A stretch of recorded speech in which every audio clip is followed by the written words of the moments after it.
What is going on, people? We are Tottenham TV, back here for a late night stream. We've just arrived back in London in the last couple of hours. Yeah. I've got separate routes. Sim, first and foremost, before we get into it, it's your birthday today. Well, what's left of it anyway? A few minutes 7 left. minutes. It has not Right. been. You ever had a It's better birthday than you had this year? literally, I haven't slept much today. It's been pretty much a 24-hour birthday. It's been spent, first of all, the beginning bit was partying until early hours of the morning after the win yesterday, which was unbelievable. Met also was with Expressions last night, which had a brilliant night. Da Vinci's just partying. A lot of Tottenham fans there. Had a brilliant evening. Morning, I should say. And then most of the day, obviously, had a bit of a sleep, and then off to the airport. And most of the day's literally just been spent consuming as much content as I can about winning, about all the trophy What are you about to lists. say? Water. Water. I probably should spend a bit more time doing that. Haven't really eaten much, but I've just been so excited, just like buzzing about the occasion, and it's just been so overwhelming. Everything has been so overwhelming. I've been just glued to my phone, just watching. I can't stop. This addiction. I need more. Like, I can't believe I'm here talking. I need to see Son lift that trophy again. I need to watch it. It just doesn't seem real. It's been an incredible last 24 hours or so. Even though, like, my plane got delayed and whatever, like, doesn't not like. And I would have thought on my actual birthday, which has been delayed, it's been mostly spent traveling, but doesn't matter. I've been literally just watching the after party footage, all the footage of Son on a bus around Bilbao. We'll get into it in the reacts, but watching him lift that trophy over and over again, watching Ange Beast. Oh man, Ange, I love that man. I do not care. I love that fucking man. Watching him with his staff and with his speeches. Levy did it. Oh, it's all great. It's been unbelievable. Yeah, I actually haven't got to see. Parade tomorrow.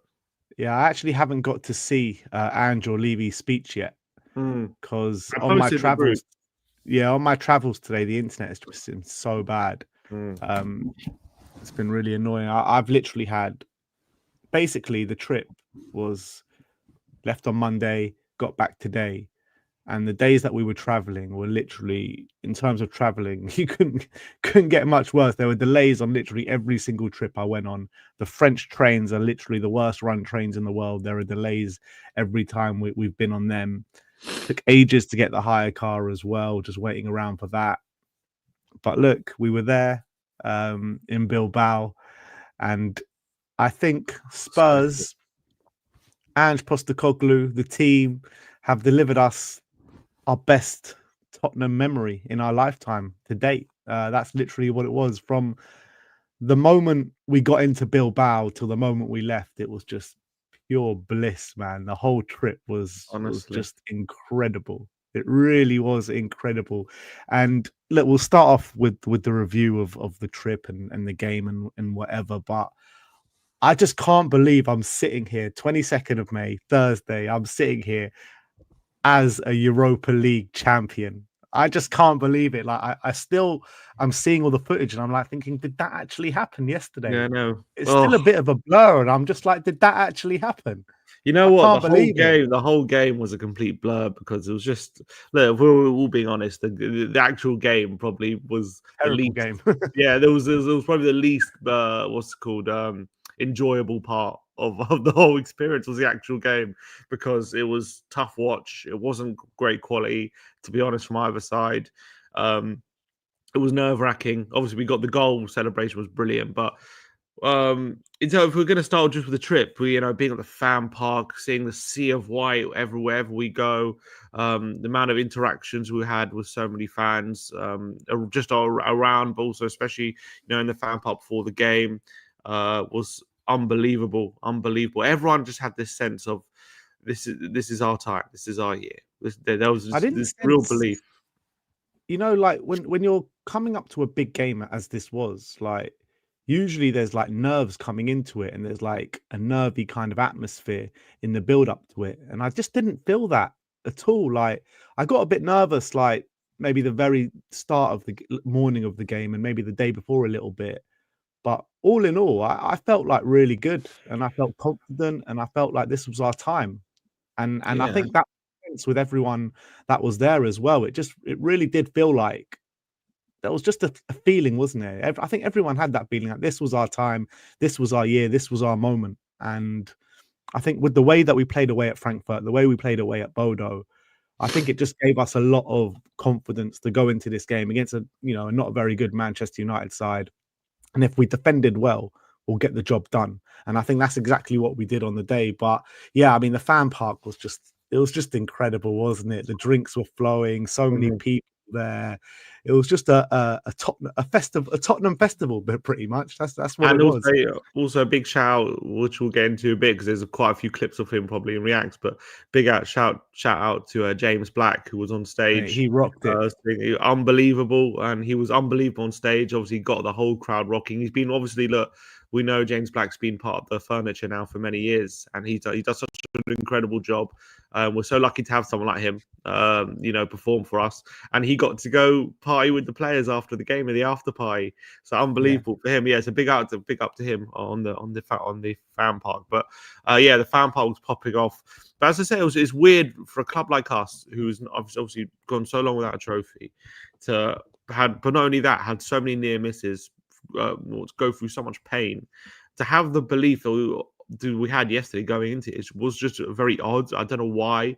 I mean, I felt it as well, but it felt like wrong that we had this belief. It was almost like we shouldn't be this confident, especially I was watching a lot of Man United previews, and obviously we spoke to some Man United fans before the game, and they were obviously like, it's Tottenham, lads, it's Tottenham, obviously we're going to win. Like Jamie Carragher before, no chance Tottenham beat Man United in the European final. That's what he said, no chance. So like everyone was dismissing it a lot of the time, even though we'd beaten them 3 times already this season. And to be honest, logically, when you think, I know we're below them in the table, but logically, when you see how the games have gone between them, you see maybe the players that we have, like it shouldn't be that much of a shock that we beat them all. I don't know why Man United went into this game with such confidence, just because of our name, just because of who we are. I think I think they should have taken notice of what's been happening in the cups this season with Newcastle and with Palace, and that's what I was saying. Look at what's happening. Like these teams, it means so much more to these teams, and it makes a difference. I think it did for us as well.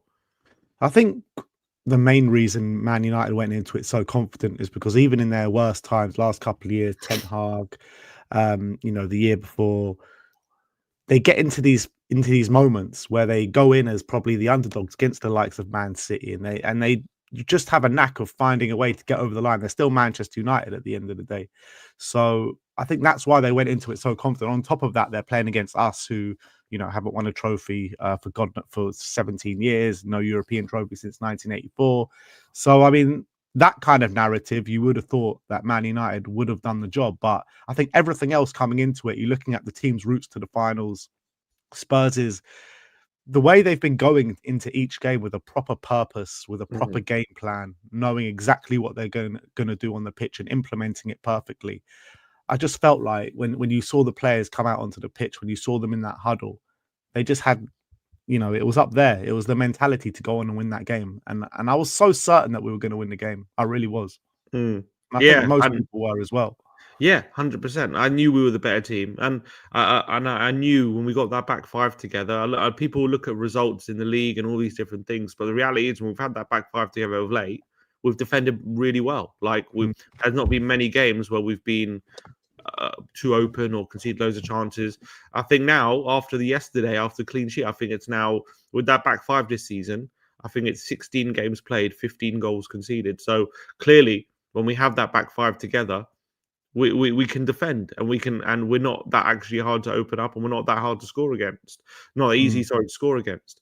So I was confident. Also, looking at their front line, Højlund, I was never worried about him doing anything. Like I know Diallo's obviously come back from injury; he's obviously a good player, but I just knew with our back line, like there's a good chance that we're going to be able to keep them at arm's length. And it's all about. There were moments in the game, though, weren't there, where Ahmad was giving us problems out on the wing. When Garnacho came on, he was giving us problems as well. But that was like kind of the only outlet they had. Like Bruno Fernandes, did he even play? Yeah, I know. It was completely anonymous, wasn't he?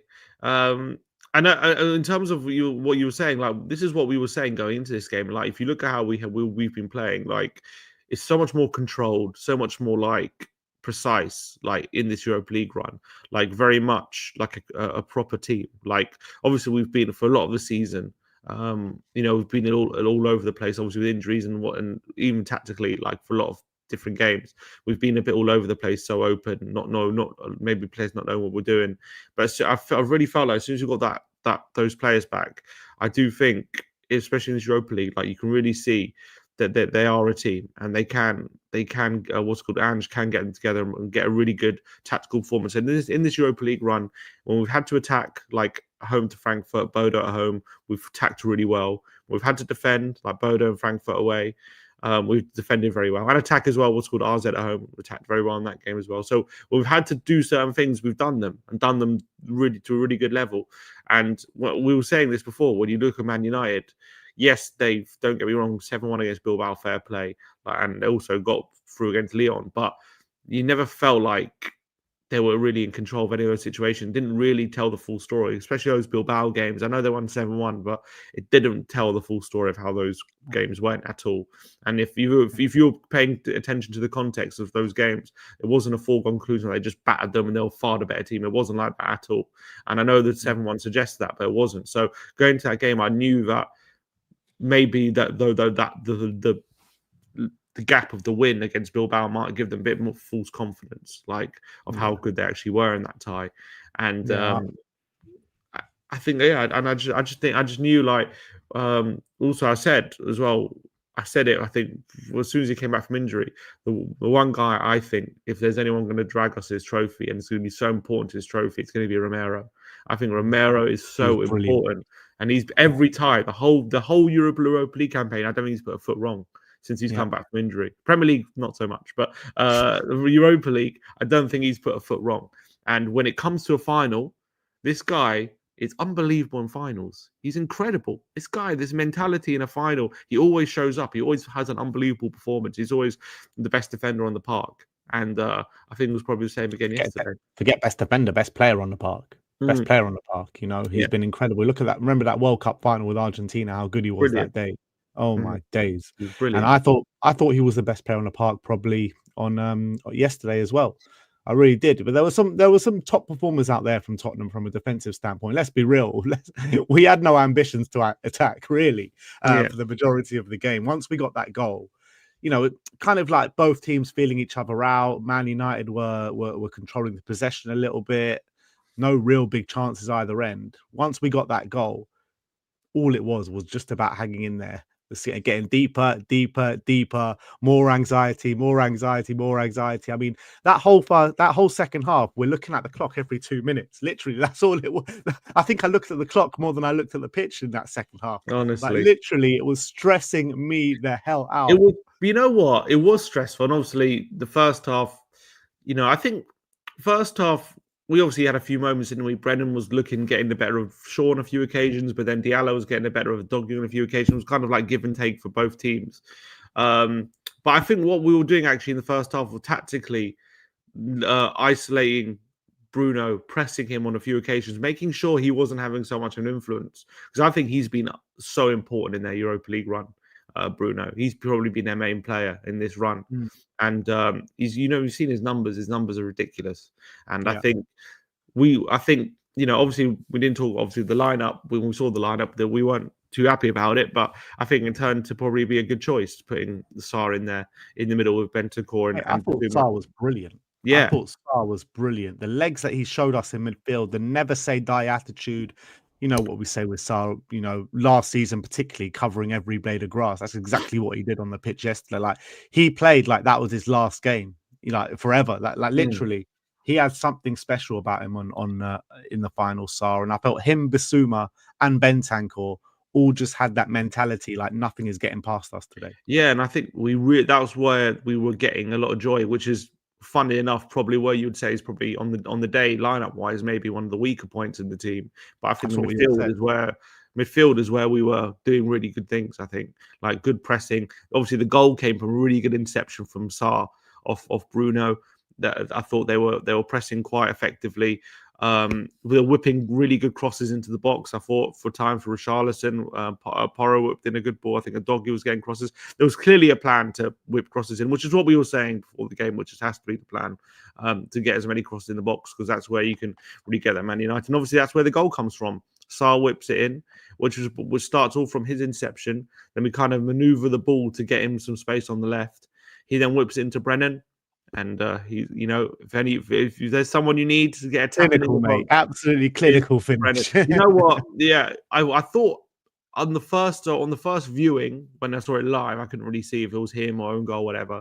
I then saw the replay. I was like, okay, that's definitely an own goal, because it comes off Shaw's hand and then looks like it goes directly in. They have given it to Johnson. I've seen it again, and I now think that he gets a little touch just after Shaw hits it. After Shaw hits, he literally, I think it's like the most minuscule touch, but I think he does touch it. And obviously that forces it in just over the line. Scrappy goal, but look, it is scrappy, but it's also like, it's not luck. It's a bit of luck that it falls for sure, but it's not luck how that all came about, because it's all from Brennan with that running. It's all from Sarr looking for that early cross. It's all part of that, the plan we went into the game with, and that's how we create the chaos. You create the chaos, and you get the rewards. And I think Brennan Johnson, he's been doing that kind of stuff and those kind of runs all season. You know what I mean? And this is what we've been saying about Brennan Johnson. This is why he's so important to start in a game of this magnitude and in a game in a final, because even if he doesn't impact things, which look, I think he probably impacted more than he has done in the majority of games this season with the way he was attacking on that right hand side. But if you can get yourself in the right position, you can put the ball in the back of the net. You need to play in a final, and he's sitting here as a Europa League winning goal now in a final. And the narrative around Brennan Johnson is still like, oh, he's had a bad season. Look at the amount of goals he's scored. 18. Never mind how much he's impacting games. Look at the amount of goals he scored. But not only just the amount of goals, look at the important goals he scored as well. He scored the first one at Bodo in the semi-final. He scored the winning goal in the final as well. I mean, this guy is stepping up on the big occasions. When are we going to start talking about Brennan Johnson being a big game player? Well, if he scored the winner of the final, is he now a legend? Well, you know what I mean? Well, I guess, like, I don't know if you call Lucas Moura a legend or not, but he's always going to have that cult hero status after that Ajax game. Like, Johnson, that's not even bringing home a trophy. Yeah, this is bringing home a trophy. Exactly. So Johnson's got to be there now. You look at it. You look back to 84, right? We all go Tony Parks as a legend.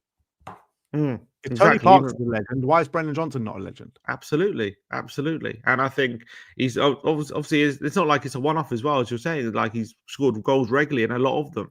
Like Lucas, you could kind of say he was a good player for us. Don't get me wrong, that was kind of like a one-off game. But like Brennan, that is what he does for us. Is what he's been doing the whole season consistently, and it's what he's very good at.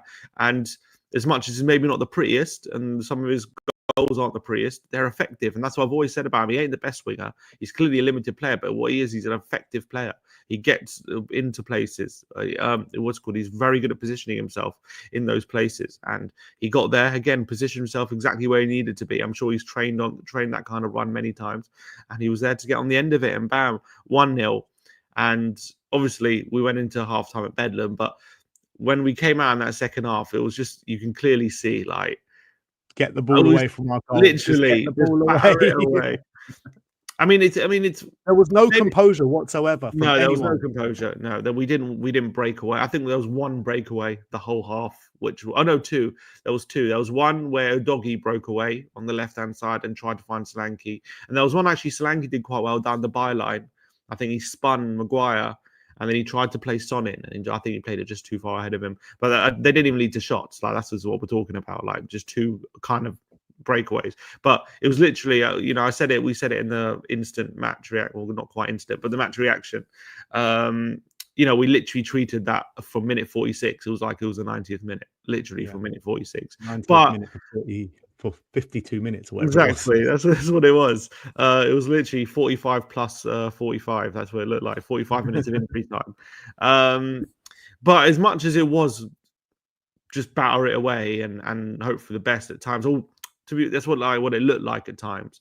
There was, I thought, some quite smart tactical stuff from Ange in that half. Which I think got us over the line and made sure we didn't concede him. Because there were times, as you say, when Garnacho came on, he was getting some joy.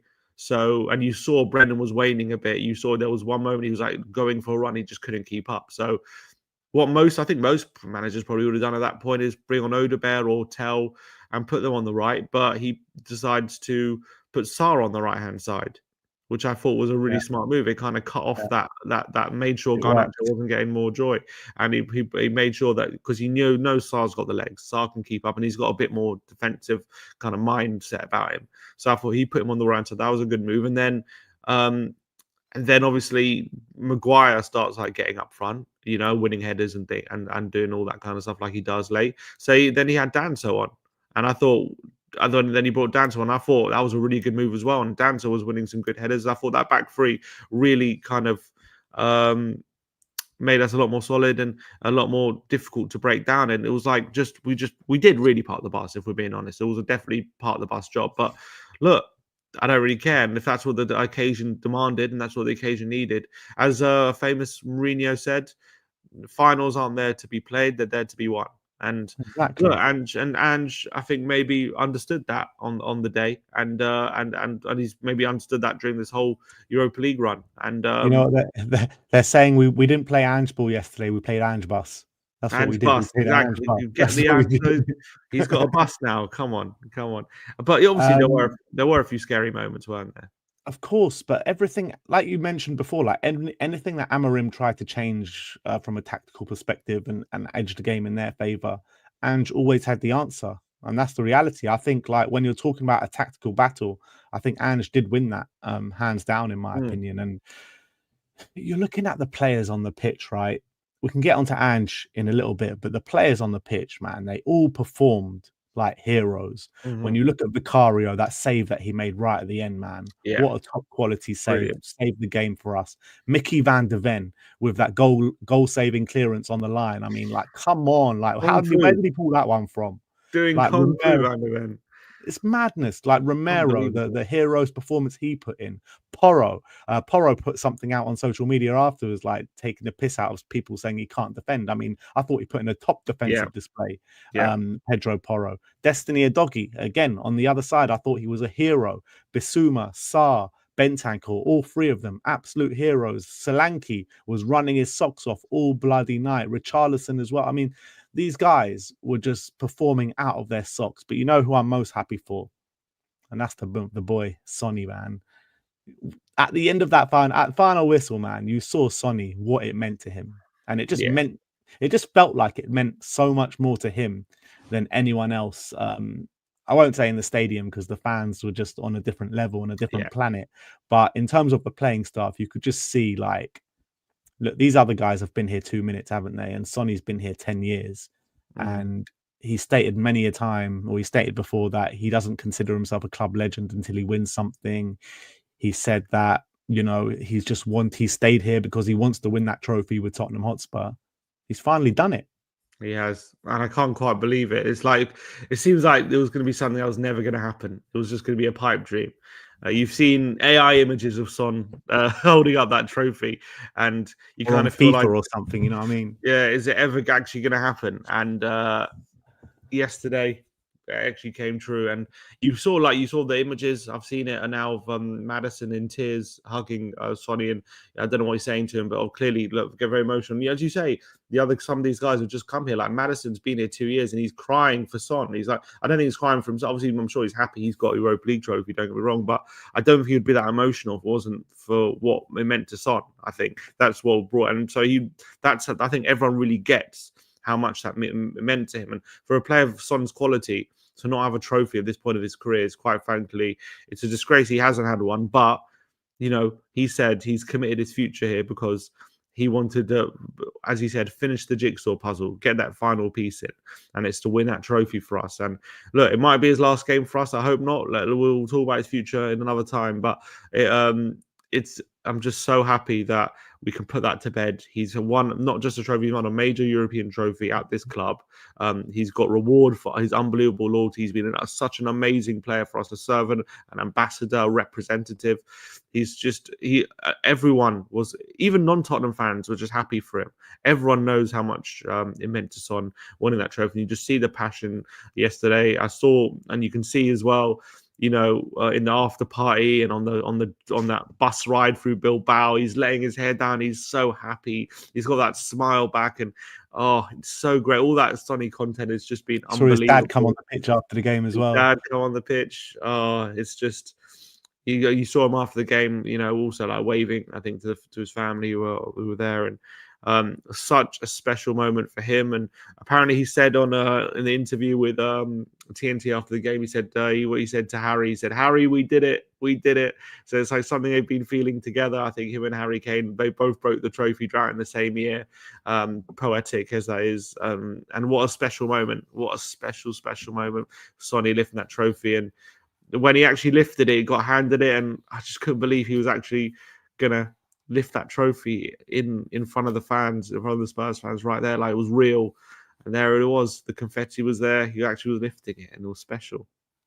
Yeah, it was just such an emotional day, wasn't it? I just didn't know, like, even how to act at full time. Like, I was just sitting there, just in complete shock. Like, what have I just witnessed? Spurs won a bloody trophy. In terms of the fans as well, I want to say, like, that second half, we mentioned, like, Tottenham were playing like it was 90 minutes to 45, which is true. But I have to say the fans as well, like, a lot of the times when it gets like that, when it's basically it was kind of backs against the wall a bit for that second half, and we were under the caution. We weren't really offering anything attacking. It might be easy to kind of get a bit anxiety. Maybe the crowd gets a bit quiet because they're just waiting for it to go wrong. But we treated, it was like every tackle was celebrated like a goal, every block, everything. And I think that's what kept the players going and on it. And obviously, I'm sure, in a final, I'd like to think it would have been concentrated anyway. But I think how the fans were, especially, a bit disappointing, in the coin flip, they switched sides. So they were attacking our end of the first half, and maybe it helped us because with the fans behind the Vicario for that second half, celebrating like every block, every header away from minute 46, like we were celebrating it and we were geeing it on. It was like we were celebrating it as much as we were celebrating a chance being created or a shot on goal. They did score in front of us though as well. They did score in front of us, which was great, which is unbelievable. I'm saying, but maybe it helped. Actually, maybe it helped us that the Tottenham fans. I get what you're saying. I think that was probably a positive in the end. That the fans were behind the defense. The fans were just incredible. Like, have you witnessed a better atmosphere than that? Like that pre-game atmosphere in the concourse there, like. Incredible. It was going on for like an hour and a half, just straight bang, bang, bang. The straight scenes, the straight limbs. Mad. If you see it in the vlog, that's just only like a fraction of what was actually going on there. It was madness. It was madness. Everyone and the atmosphere in the fan park all the way to the ground, and then inside the bowl as well when the game kicked off. I mean, mate, the atmosphere was just incredible. I think I always go on about City away and Arsenal 3-2 and these kind of games, 2008 being there at Wembley as well. But I think this one was the best by far. I really do. Yeah, and look, the kind of not silver lining, but the positive about waiting 17 years for a trophy is how special it will feel when you do win one. And you have to say it felt so unbelievably special. Like so much joy. You walk in, you're just looking around, and there's grown men in tears. Everyone's just flooded with tears. Everyone's just so emotional. Everyone just can't believe what they're witnessing. They're finally going to see it in their lifetime. Tottenham winning a major European trophy, the first one for 40 years, and that pit after obviously the final whistle went. The kind of amount of elation and joy that just broke up everyone. That you saw the bench was ready to explode before the final whistle happened, and obviously when it happened, it was all about that corner right at the end. Yeah, oh my god, you just thought, oh god, is it going to happen? But it went wide. You knew as soon as it went out for a goal kick, that was it. That it was gonna be our time. And that was fantastic. But how special that bit is. Kind of between winning it and then the trophy celebration, and then after the trophy, but when the players are coming over to the fans, it's like one big party together. Everyone's celebrating together. Everyone's getting their own song, and the managers getting songs, and Basuma's geeing up, like whatever. Richarlison's jumping into the crowd, playing the drums. Like all these different things are going on. like that feeling, like not much beats that in football. If anything, like that is the most amazing thing. Nothing beats that. Like nothing it's beats most it. amazing. Knowing you've achieved it, you've won it, and no one can take that away from you. That's it. Like all these other games and stuff, like Frankfurt and Bodo. Like I'm sure the atmosphere was great, but still not the job's not fun done. You know what I mean? It's great to win and you celebrate, but it doesn't mean anything unless you keep going through the rounds. But once you've actually hit that, which I've never really seen, like from in my lifetime. I know we were there in 2008, but like in terms of like a major European trophy, being abroad and all that kind of stuff, like it was just amazing that part, and just like there was so much I wanted to capture, like of everything, like with the players and the fans, and just the whole moment was just surreal. I want to relive that. I need that again. Honestly, we need that again. And obviously we've got the parade coming up. That's going to be a special day tomorrow. But that feeling, honestly, of watching your team and the fans celebrating in tandem, having won that, achieved it, kind of feels like you've done it together, because we have done it together, and it's brilliant. It's been such a long time coming, and it's been such a hard season and a hard slog to get through. All the near misses in the last 5 years, going to the Champions League final, last 4 finals before this final, not scoring a goal and just petering out and whatever. Like all the near misses, all the Spursy moments that we've had to live through over the past 20, 25 years, however long it's been. Just it's all kind of culminated in this very moment in Bilbao, and it just like you just saw how much the fans were just so bang up for it. And you see the contrast between the Spurs and the Man United fans as well. Like obviously Man United fans, they've been there, they've seen it all, they've done it all, they've won every competition there is to win multiple times. And the majority of the fans that were there yesterday probably would have seen it with their very own eyes. And I just felt like the mentality of the Man United fans and the mentality of the Spurs fans were completely different. Like Man United were treating it just like, it's just another cup final. That we're in cup finals every year, you know what I mean? Where Spurs, like, this was everything to Tottenham, wasn't it? And it was. In my opinion, from what I saw anyway, from where I was in Bilbao, it just felt like there were so many more Spurs fans out there than Man United fans, and which is crazy to me because Man United have such a bigger fan base and they got such a big following everywhere they go.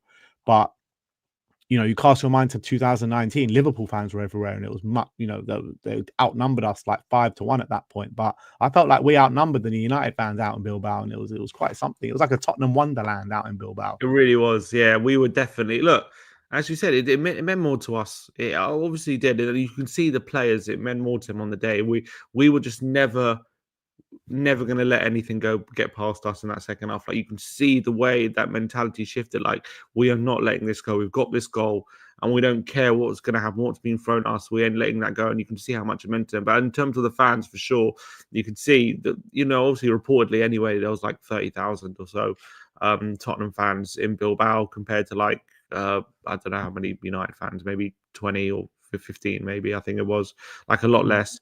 We even know just for facts, we've got a parade planned and stuff that United we had a barbecue planned, or they weren't going to have a parade. Like that just goes to show how much it means to us compared to them. Like this was everything. This trophy, like I don't think anyone. What's funny? We've won this trophy. I don't think one person I've seen, one tweet has mentioned that we're playing Champions League football next season. You know what I mean? It's not about that at all. Spurs have mentioned it. Don't you worry about that. Okay, I'm sure Spurs. I'm saying like all fans and whatever. They're already starting selling premium packages to the Champions League. You bet. But like, I'm talking about like as fans, I've just not seen. That's not entered our minds. I haven't even thought about the fact we're going to be playing Champions League football next season. It's just not about that. It's about breaking that duck, winning that trophy. Getting that hoodoo up our back and doing something special for this football club. And it was interesting hearing Ange after the game. Look, it might be bullshit what he's saying. It might be revisionism, but he's saying, everything I've done, especially since like January, has been geared towards getting this trophy over the line. Because he just like feels how important it would be for this club and all the selection. And yes, they've suffered in the league for it, but he just knew that getting that trophy would mean so much more than anything else for this football club. And he said, look, I could be sitting here third. I mean, obviously you have to do a lot better than we have to do that. But he said he could be sitting here third this season without a trophy. But what would really change at this football club? What would not, like, obviously we, the good league position, don't get me wrong, and we'll be pretty content with it. But would anything, in terms of how we feel about the club or anything, would anything really change? when anything substantial change. But this trophy is something that we were all so desperate for and also desperately needed. And to get over line to win it, it's just so special. Yeah. No, I mean, I agree to a certain extent, and I agree to him that, the trophy means much more than anything else that he could have achieved this season, 100%. But on the other side of that, you still need to show progression in the league as well, don't you? That's the true barometer of where you're at as a team. And I'm conflicted a bit with it because obviously you can't tell me otherwise. That was the best Spurs night and Spurs memory that I've got in my lifetime, seeing what I saw last night out in Bilbao. But you still got to keep up standards in the league. You know what I mean? You can't just drop all standards. In a perfect world, yeah, but I think in kind of how the season went for us, I think Amorim, chose to try and kind of keep playing his first team and everything. Well, he didn't really prioritize the Europa League. That's not why they did badly in the league, I would say. At a certain stage, anyway. They were badly in the league because they weren't good enough. I guess at least Ange has that excuse in his back pocket that the reason why the league, especially the last couple of months anyway, was so bad is because he was very clearly prioritizing the Europa League. And I think that's absolutely clear. But still, I agree. It's not something that the league form has been atrocious, and it's not something I think we going forward will be acceptable for sure. But we also have to understand, which he's admitted as well. He said this is a starting block. The belief, I think, that this winning a trophy will give to the players, the young players. You got to remember how many of these players now are going to be in their first Champions League campaign the next season. That's how young these players are. You know what I mean? These are not experienced. A lot of them are not experienced. Yeah. Madison, has he been Champions League with Leicester? I don't think so. Did he not play Champions League with Leicester? Did they not sign him when they got into the Champions League? No, it was a bit after. The year after that. He's played Europa League with them, but I don't think he ever played Champions League. So, apart from Son and Ben Davis and Bentancur, can't think of too many other players who played Champions League. Romero's played Champions League with us. Romero's played, a few games, yeah. Romero got sent off against Milan, didn't he? But I'm saying most of that team won. So again, it's like going to be another new experience. But that's we got to be on that path. But I think the belief and the togetherness that trophy win will give the team, and also give the confidence these younger players who are just starting out their careers, a lot of them right at the beginning, and they're going to be they've got a trophy under their belt right at the beginning. They're not going to be like Son at 32 without a trophy. A lot of them are going to be already at 22 with a trophy. That's going to give that belief, and I just really think that's, for me, something we got to hang on to. Yeah, look, it depends on how long they are going to hang on to it. Right now, Postecoglou is an absolute hero. Right now, everyone's known my opinion on Postecoglou all season. I'm not going to sit here now, the day after winning the trophy and call for his head and say he needs to go. I do believe that he will be here at the start of next season now after winning that trophy. I can't see a world in which Daniel Levy sacks him. I just can't. Like, how after what we all went through in the last 24 hours, how can you sack the manager that's just delivered our first European trophy since 1984? You just can't do that. It's just impossible. And you can see how clearly how much the players love him. You really can see that after. I know any manager, I guess, that wins a trophy, the players are going to be jumping all over him. But having that banner, I always win in my set. I don't usually win. I always win. Like, the players are the ones who brought that out. You know what I mean? Like Porro's jumping on his back. Like, you can see. I don't know if you saw. There's a video during the trophy celebration, and just like kind of letting the players have their moment, but they made sure to bring him in. They made sure he goes in the middle. They made sure they come in. Like, it's brilliant. So lovely. It's brilliant. And look, the speech he gave after as well, amazing. Yeah. He's such a great talker. And I was saying before as well, apparently, and you heard what he did before the game. Like I said, if there's one guy who could do a great speech or do something to get these players motivated and to make sure to go over the line, it's probably Ange. He's probably that one guy who can do that. And apparently, before the game, he in secret created a video with all the family of all the players to give them a message to get them motivated for this game, for final. And apparently that made a massive, effect on the players before the game. And he's just so great at all this kind of stuff. The speeches I've seen in other jobs, sends a shiver down my spine, gives me goosebumps watching it. And, knowing that he's doing that for our club is fantastic. Yeah, I do fear. I mean, look, I really do want Ange to succeed, no matter what. Like, my opinion's been on him all season. Like, I still want him to succeed, and I can't thank him enough for what he's delivered to this football club. With the Europa League yesterday, I really can't. But I do fear that if we do have a slow start to the season, or a bad start to the season, let's say, then it could be a bad moment for him. Yeah, that's with any manager who's not had a good end to the season, whatever, or not had a good season, and if you decide to stick with him and then they have a bad start, that happens. And there was a fear it could have happened this season as well, because he didn't have a good end to last season and then he had a bad start. Yeah, but if he wasn't in the Europa League, let's be honest, he would have been sacked. Yeah, but he won the Europa League, and fair and square. Of course, and that's why he's going to go down as a legend and a European trophy winning manager. Yeah, and he's saying we need to kick on. He feels like the job's not done. He's said after the game, we need more experience in this team. He's admitted that we need to get some more like ready-made quality in there. And I think if we can do that, I really think we can go places. We know we've got the basis of a really good team. I think we know that. We've got. I think that back five. I know we'll have to wait and see what's going on with Romero, whether that's his last game or not. But we've got that back five that's there. We've got some good midfielders that maybe we know maybe need an addition there. Listen, if Romero leaves, that sets us back massively. Yeah, probably. But what can we do? We have to deal with it. We'll have to see what happens in the summer. But anyway, we'll get into the summer in the summer, but it's just such a historic day yesterday. Like, I'm just still so buzzing over it, and I still hasn't sunk in like properly. When we're there tomorrow, exactly, when we're there on the parade tomorrow, it's all gonna, I think, maybe start to feel a bit more real. Like now, like we've just got back from Spain. We're looking back to the last 24 hours. It's all a bit of a blur. Like, did that actually happen? I don't know. Like, it's just madness. We're just not used to this as Tottenham fans. But what I want to talk about is these salty gooners that are doing the rounds at the moment. I cannot believe how salty these lot are being at this moment in time.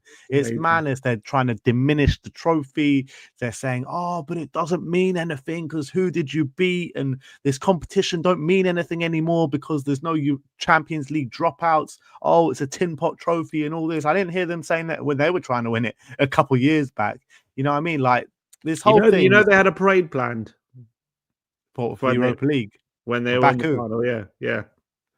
Of course they did, mate. They're shameless. These Arsenal fans are so shameless. It's unbelievable. They can't take it.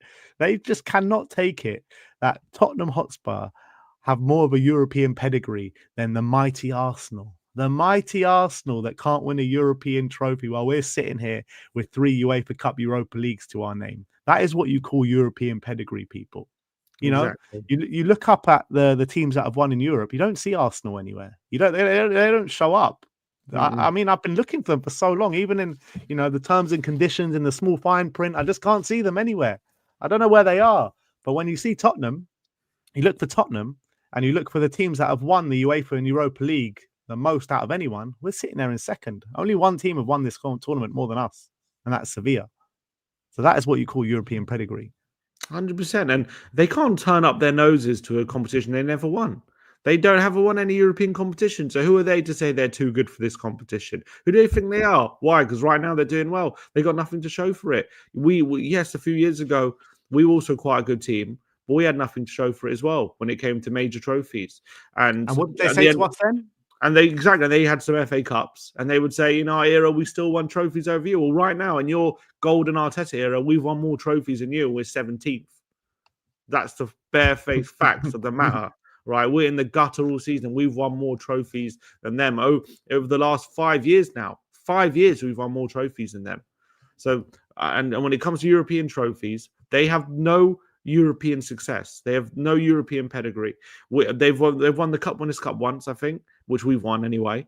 And we've got 3 Europa Leagues. which they have never won. They've never won the Champions League. They've never won a major. Have never won a European trophy that currently exists. They haven't won one. Winners' Cup. That's all they've won. They have no that currently exists. The Interfairs, whatever it was called. Haven't won one that currently is in existence. That's still around. They haven't won one.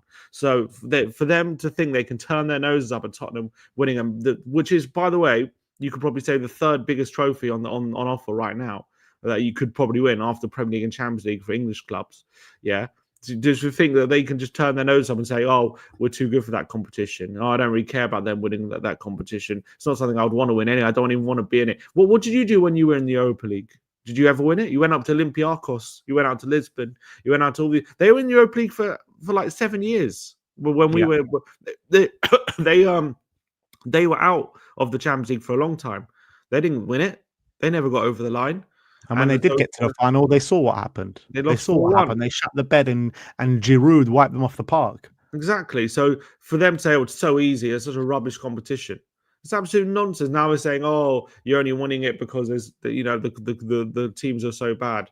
First of all, you can only play who's in front of you, so I don't really care about it. And second of all, there's been a lot of good teams in this competition. Just because they haven't gone on to win it, you've got teams who are going to be playing Champions League in Italy, in fourth in La Liga. You've got fourth and fifth in Liga who are in this competition who got knocked out in what's called in Serie A, but third in Bundesliga who currently got knocked out. We knocked out this competition. So teams who are going to be playing qualify for Champions League in the top 5 divisions have all been in this competition. This is Europa League. I don't know what you expect. You expect it to be full of league champions. Obviously, we know it's the second competition, not Champions League. There's still a lot of very good teams who are obviously good, going to finish in the Champions League spaces in their respective leagues, and they haven't been able to win this competition.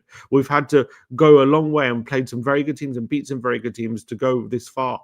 And this is a major European competition. They just can't get it through their thick heads, or they don't want to believe it. I think it's more denial, the fact that we've actually got a major European trophy through the door and extended our lead of European trophies ahead of them, and the fact they're going to be sitting here trophyless yet again after bottling all the competition they've been in this season. So for me, the more saltiness I see, the better. The more I see Arsenal fans tweeting how they don't care that we've won it, means how much they do care. Because if you didn't care, you wouldn't be tweeting. You wouldn't be tweeting if you didn't care.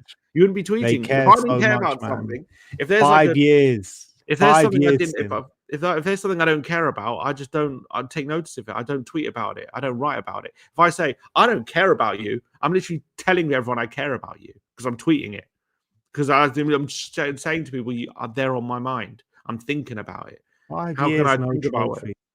That's all they've been bantering us for the last 17 years. You never win trophies. You never win trophies. You never win trophies. We literally won a trophy yesterday. Arsenal haven't won a trophy for 5 years. And this is supposed to be, like you said, golden generation, Mikel Arteta process, phase number what? What is this? Phase number 4, 5, 6, whatever phase they're in. They still can't win a trophy. Exactly. And you know what as well? Arteta as well. I want to say about Arteta. A few last week, he's going on this big diatribe in an interview saying, "Oh, other teams have injuries and they're 16th and they're 17th. Look what we've done. It's a miraculous of what we've done. It's amazing."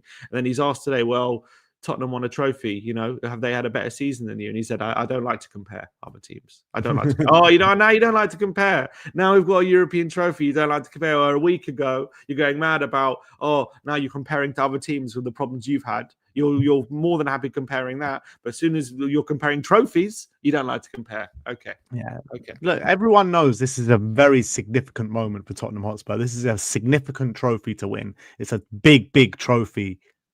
Not in size, but in stature, everything about it. It's an incredible thing for Tottenham Hotspur to go out and do the job like they did yesterday and bring home that trophy. So it's time just to bask in the glory for a little bit. It's not very often that you can hear us really, truly ring out glory, glory, Tottenham Hotspur. My eyes have seen the glory of the cups at White Hart Lane. That's literally what we've seen yesterday. Honestly. And just adding another trophy to the cabinet. And all of a sudden, it's so funny. The narrative just flips now because obviously the whole joke of Tottenham being trophyless and all that kind of stuff, which is fair with all the lack of trophies we've had over the recent history. But all of a sudden we now got that trophy, and all of a sudden, we people can see us as now the 6th most trophy wins in the league again. Like we're now like a team that's got trophies in our history, one of the most trophies in England, and people can stop talking about us being trophyless because we've got that recent. We've got a trophy, major European trophy. I think in terms of European trophies, where are we? I think this was Liverpool, United, and Chelsea. So we're 4th. European trophies. So we've got.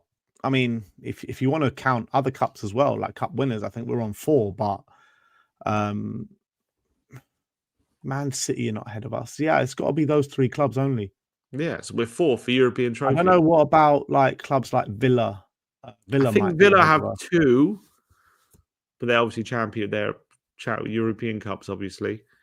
But yeah, I think in terms of European trophies, I think we're 4th. You know, in that like thing. So like, you know, maybe people can start giving us some respect in terms of how many trophies we have actually got in our history, instead of continually hammering us over the head about how. It depends what you consider as a European trophy, because if you consider like Cup Winners' Cup, Super Cup, then Man City are level with us now. Okay, so we're joined 4th. Because we've got 3 with the UEFA Cup and Cup Winners' Cup, so we've got 4. Then Man United on 8, Chelsea on 9, Liverpool on 14, and then there's a few teams on 3: West Ham, Villa, and Forest. But with West Ham, one of them is the Intertoto Cup. Like, surely we're not counting the Intertoto Cup. Come on. We're going to be carrying the Super Cup in August, people. Come on. We could even extend it. We could even get to 5. Come on. Like, well, all in all, have we got what is it? Is this a salty Arsenal fan in the comments, or is it a Tottenham fan? We'll get into it in a sec. But that was and by the way, don't even know, on the way to the stadium we bumped into Culture Cams and what's his partner called? Lias. Yeah, we bumped into them, and so they were having jokes with expressions, and I went into him. I don't know, I was just a bit drunk, and I went up to him. I was like, "You are gonna get slapped up today." I was literally going in on him, saying, "You guys, you don't know what you're in for today. You're gonna get cooked. You're gonna get cooked." So he started recording me. He started recording me basically in his mind with the biggest smile on his face, thinking, I'm going to meme the fuck out of you after this game. Can't see no footage on the internet today. And also, I was telling him as well. I was like, "Are you going to win?" And he was saying, "Yeah." I said, "You don't believe it. I see it in your eyes. You don't believe what you're saying." It was the most unconfident, like saying he was going to win. You couldn't say it with chest. He didn't believe it.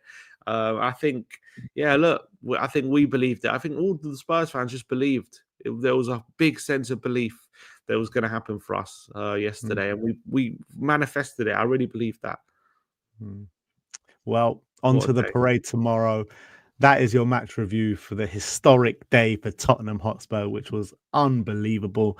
Let's get into a couple of super chats before we move on. Greek Hotspur says, "Proud of our Greek Australian manager, Ange in." Big up to you, Greek Hotspur. And you can't be underestimated as well, just in terms of his journey as a manager, you know, the whole thing around him. We saw, obviously, since he's come in, what a big thing it is for all the Aussies and everything that he's like managing in Europe. But like for him to carry on that journey, winning, coming to the Premier League, you know, people doubting him again and coming home with a European trophy. In his second attempt at Europe or third attempt? Yeah, he played Champions League twice, I think, with Celtic now. Yeah, so like he's come to the Premier League, and he's in his second season, which he said he was going to do. He's won a European trophy. Book your flights to Budapest, mate. Book your flights to Budapest right now. And it's unbelievable for him. It's unbelievable for what's called Australia. You know, him being a Greek Australian, his heritage, like people from, it gives people something to aspire to who are from these places. You know. Yeah, 100%. SL Shamari says, "Kois, one thing I'd say, Rishi was phenomenal. I didn't see him get the praise he deserved. That one was for Grandad. Rest in peace to the legend. Come on, you Spurs." 100%. He was definitely looking down on that pitch yesterday, for sure. I have no doubt about that. But thank you for the super chat. And in terms of Rich, mentioned that as well. So many people in the fan parks, and it's true. I've seen in the comments as well, like been saying about Ground Park, and 100%. But in terms of Richie being phenomenal and not getting the praise that he deserves, I completely agree with that. I mean, I don't think there was a player on the pitch for Spurs that didn't, you know, give their busted their lungs and guts for the team yesterday. Everyone played their part, in my opinion. He ran his socks off, and I think he went down with cramp, and that's when Son came on. But he absolutely ran his socks off. If you actually look at his heat map, you can see he actually does so much running in his own. I've seen it, in his own half. Like he really did a good job for the team. So fair play to Andrew starting him again as well, left wing. Yeah. Jerome with the super chat says 17 years of pain, heartbreak, and embarrassment that the club has brought. Now, after 17 years, 17th in the league, we call ourselves European champions before Arsenal could call themselves that. Unbelievable. And not only that, for the third time. For the third time. Where are your European trophies, Arsenal? Where are they? We'll win some for you, Arsenal. Don't you worry. We're doing North London the service. That's what. If you want European competition, if you want European glory in North London, you know where to go. They said I saw a tweet that said after Spurs' third major European trophy, that makes it the third European trophy that's been won in North London. Exactly. Yeah. Malware says we accomplished something truly remarkable, boys. We've shifted the narrative. We're no longer considered Spursy. It's amusing to see Arsenal fans attempt to diminish this year's European success. And absolutely, if anyone but Tottenham had won this trophy, you wouldn't hear any of this going on. If Man U had won it, you wouldn't be hearing it. No, and also you'd also be hearing about how such a unbelievable tactics and how they were so disciplined and what Roy of the Rovers performance, because it's Tottenham. It's the opposition were rubbish. This excuse for why they're trying to diminish it. But this is an incredible achievement. No one can take it away from us. And they're all going, "Oh yeah, but you played the worst Manchester United side that we've ever seen." But I guarantee you, if we were in Crystal Palace's position, right, and we'd won the FA Cup, right, and we played this Man City team in the final, it'd be like, "Oh, but it was the worst Man City team you've ever seen." Wait a minute, Ben. Who knocked Arsenal out of the FA Cup? Who did knock out? Who was it? Can you remind me? I don't even remember who knocked Arsenal out of the FA Cup. On penalties. Someone will hit you. Remind me. Was it Palace? No. It was the team we played yesterday. Yesterday? Bilbao? Manchester United. Yeah, sorry, Man United. Yeah. So easy, right? So easy. Yeah. These Arsenal fans, man. 10 Men United as well. 10 Men United. Shameless. That's how much I care about Arsenal. I didn't even remember who knocked them out of the FA Cup. Sin says 2 league titles, 2 UEFA Europa League of 60s, 2 trophies in the last 30 years, 1 Carabao, and one of the worst Europa Leagues of all time. Calm down, lads. Don't talk about history. You don't like talking about history when it comes to Europe. I get it. When it comes to European trophies, you don't want to talk about history. All the other history is valid, but European trophies, I don't want to talk about it. Well, first of all, get your facts right, because the 2 UEFA Cups that we won weren't even in the 60s. So get your facts right before you start talking anyway. And Arsenal, I hear a narrative from Arsenal fans being like, "Oh, but we win trophies. Trophies is what we do." Where's the trophies been in the last 5 years? You're supposed to be a big club.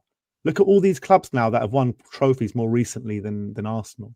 You're talking about West Ham have more recent European pedigree than Arsenal right now. Crystal Palace, Newcastle, and then all the big ones: Spurs, Liverpool, Man City, Chelsea, Manchester United. Literally half the Premier League have won a trophy more recently than Arsenal. Literally. Exactly. Get in line, mate. Get in line. And just because don't get me wrong, Arsenal are a good team. I know that. They're second in the league or whatever. Nearly men. Huh? Nearly men. That's all they are. That's it. If you don't win anything, then it doesn't mean anything until you turn that, where you are into success. Because you can't guarantee you're going to stay in. Football is cyclical. It goes in cycles, and you'll be at the top now. And next season is going to be different. Already this season, look how many points you got. A lot less than you already gotten. I know you've had circumstances, but still, that's the facts. And you can be on your high horse all you want. And I think Spurs fans maybe suffer it, because we were definitely on our high horse under Pochettino, how good we are, but we didn't take advantage of it. We never won anything. And at the end, that era came and went, and we had nothing to show for it. And all we remember it as is an era we were a good team, and that was it. And no one else remembers it. We remember it. but that's it. So if you've got nothing to show for it, then you've got nothing to shout about. The thing is with Arsenal, right? You can't always keep saying, "Oh, next year we'll do it. Next year we'll do it." You got to strike while the iron's hot. Exactly. You know what I mean? Because you never know what's going to happen next year. You never know what other teams are going to do next year. There are So you no got guarantees in once football. you're on once you're on top, you got to strike in that current moment, because that's what we were like under Poch, right? We were all like, oh, all right, we didn't do it this year, but next year we're going to get it. Next year we're going to get it, and that next year never came. And then, but before you know it, that year was gone. Before you know it. Yeah. And this is what's going to happen to this Arteta Arsenal team. Mm-hmm. Malware with the last super chat says, "Let's get the Super Cup now, boys. Let's eat." In Decky's voice. Come on. And S. Al Shamari, there's another one here that says, "It's a 6-year rebuild, Ben. Relax." Come on. What phase is Ange in? What phase is Ange in? Come on, people. All right, let's get into some player ratings. We're going to start off with Vicario. I'm going to give Big Vic an 8. I felt like with Big Vic, he actually was showing a few signs of nerves in the first half, flapping at a few things, and it was like kind of worrying me a little bit. But look, it's all going to come down to that save in the last 5 minutes. It was a brilliant save, match-winning save. If he doesn't make that, it goes to extra time, and who knows what happens. But I did feel like there were a lot of nerves in there from Vic.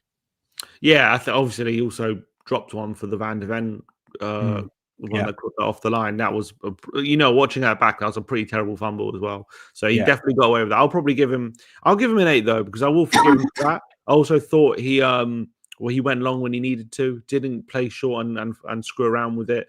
Especially when the timing was necessary. And obviously 2 big saves, one from Garnacho, one-handed, tipped it over the bar. And obviously the one from Luke Shaw was absolutely massive. And I thought there were some times as well, relieved the pressure in that second half when he was coming in, claiming things. So I think overall, probably a shout for man of the match. I don't think he quite gets it, but I think a really good performance. Next up is Pedro Porro. I'm going to give him a 9. I think Porro was brilliant, man. His defensive display, locked down that right-hand side. He really did. I thought he was brilliant.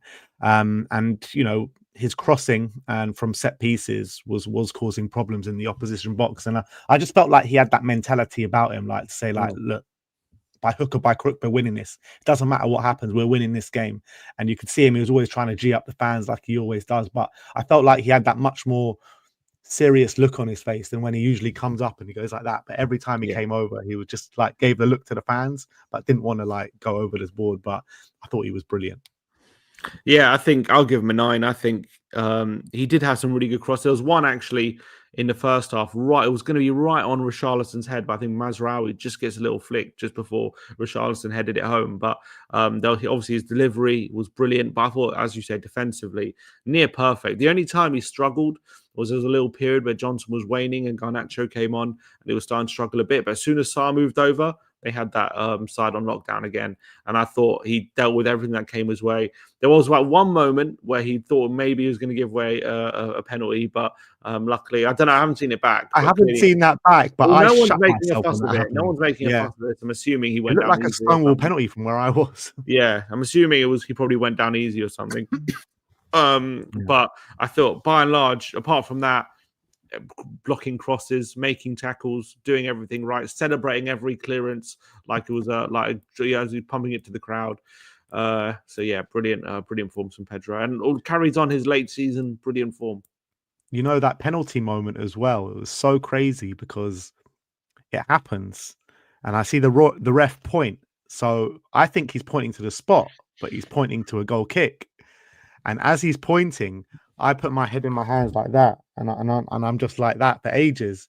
And I just think it's a penalty. And I look up, and Vicario is about to take the goal kick. I was like, what the hell's just happened? I genuinely thought it was a penalty. I was going mad.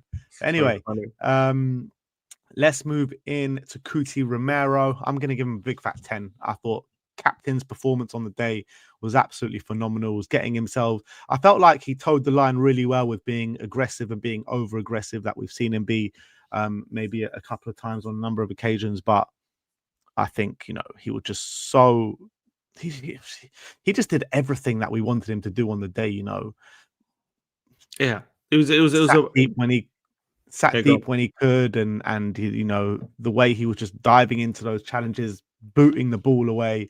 He was the guy that won us that game, in my opinion. Absolutely, it was a leader's performance. Was he captain on the day? Obviously, because someone was on the bench. He led the team out. He was absolutely phenomenal. Absolutely phenomenal. We know he turns up in finals. We know he's a big game defender. He really is. He turns up for these occasions. He's really been phenomenal in this whole Europa League run. I thought in the final was one of the best of the lot. He was absolutely sensational. I think I can't remember a single thing Højlund was able to do. His headers away were brilliant when we were under pressure. There was some good playing out the back as well when given the opportunity. He was one of the only ones who had a bit of composure on the ball. The other players seemed to completely lose it. But I thought he led that back line impeccably, made sure nothing was getting past, and it was a proper Roy of the Rovers kind of performance. And he had a bit of a spat with Maguire as well, wound him up, which was also great to see. Not the first time. Yeah, fantastic. Yeah, it wasn't the first time, because back then, a few years ago, do you remember when Maguire was on the floor? He was shouting in his face. But let's go to Mickey van der Ven. I'm going to give him a 9. Top performance from him. Obviously, the key talking point there is the one from the Højlund one that just looked like it was going into the back of the net. What's that? Anyway, it looked like it was going to the back of the net. Acrobatic clearance off the line. But apart from that, calm, composed in possession. Yeah, it's just him. That partnership he has with Romero in big moments like that, it just kind of sets us apart. Yeah, for sure. Another great, I thought, a really good performance from Mickey. That clearance is going to be an iconic moment. I think we're going to look back at that clearance like we look back at Ledley King against Robben and all these kind of iconic Tottenham kind of moments down the years. I think that clearance is, in fact, when you probably think about it, that clearance was probably the iconic moment of the final, not even more than the goal. I think, because it was just it was like, it was as good as a goal, really, that clearance, let's be honest. And it really saved our skin. Didn't need too many of the iconic Van der Ven runs in behind, because we were just so deep. He didn't need to do it. There was no space, yeah. Yeah, it wasn't any space, but I thought he dealt with everything perfectly. One thing I think was probably missing was maybe a Van der Ven marauding up the pitch and making one of those runs, but wasn't one of those days. Didn't need to do it. Yeah. A doggy up next. I'm going to give a doggy an 8. I felt like he was struggling a bit in the early stages of the first half against Amad Diallo. I thought Diallo was getting the better of him on a few occasions, and you know, I was thinking, what's going on here? But I thought after those kind of initial moments, he did grow into the game. He was fairly solid from that point on until the end. And on top of that, I felt like when we did get our moments to go forward, he was the one really charging up the pitch and really linking up well with Solanke, and maybe could have linked up a bit better on a number of occasions. But he was the one trying to drive that team forward. Yeah, and for sure, he was the only one who kind of had the legs to get forward, and he was doing a really good job. But yeah, for sure, in that first half, Diallo cooked him a couple of times, where there was one time the ball was coming into Diallo, and a doggy went right into him to like kind of just body him, and Diallo just shook him off and turned him. And I couldn't believe, I was like, wow, couldn't believe it. But to be fair, I think he kind of learned from those couple situations. And after that, especially second half, Diallo had very little, didn't really get much joy out of him. Obviously, he went down with cramp a bit late on. Spence came on, had to just finish the game. But I thought another really strong performance from the doggy. I'll give him an 8 as well. And yeah, again, another player continuing some really, really brilliant late season form. Rodrigo Bentancur up next. I'm going to give him an 8 as well. Actually, I'll give him a 9. Actually, Bentancur, because I thought, you know, he sat in the middle of the park. I'll say calm and composed, but he was very aggressive as well. But he just kept it simple, kept the ball ticking over. One really nice run just before we scored as well in the first half. And it wasn't just like his performance on his own, but it's the way he worked alongside Bissouma and Sarr, which made us such a hard proposition to break down. And yeah, I thought Bentancur was central to that. Yeah, I completely agree. I'm going to give him an 8. I think Bissouma was a bit better than him. We'll get into Bissouma in a bit, but I thought excellent. I thought Bruno was kept really quiet. That he made a really important role in the goal, as you say. Really good run in between kind of the defenders to kind of draw out space. And I thought he had a really just good disciplined role to play. It wasn't kind of too adventurous or anything like that, but I think he did what he needed to do to a really great level, competed well, made sure we were kind of winning that physical battle in the middle, and that was really crucial. Yeah. Bissouma up next. I'm also going to give Bissouma a 9. I thought, he's just had this kind of like extra, I don't know what it is, tenacity, motivation. There's just something different about him in this Europa League, well, since the semi-final till now. And this game was no different. He just had something about him, mopping up everything in front of him. And also, he had the presence of mind with those nice little touches to drive us forward a little bit in those little spaces that he found in the middle of the park. So Bissouma, are we talking about a remontada or what? I don't know, but he's had such a brilliant kind of last few games, and it'd be sad if that's kind of how it ends. But I mean, then again, what can we expect? It probably is going to be how it ends. But I think fair play to him to kind of go out, if he does go out in the way that he does, showing what we all know that he has. I think he said it himself. It was very interesting to hear him say it. I don't think it was yesterday.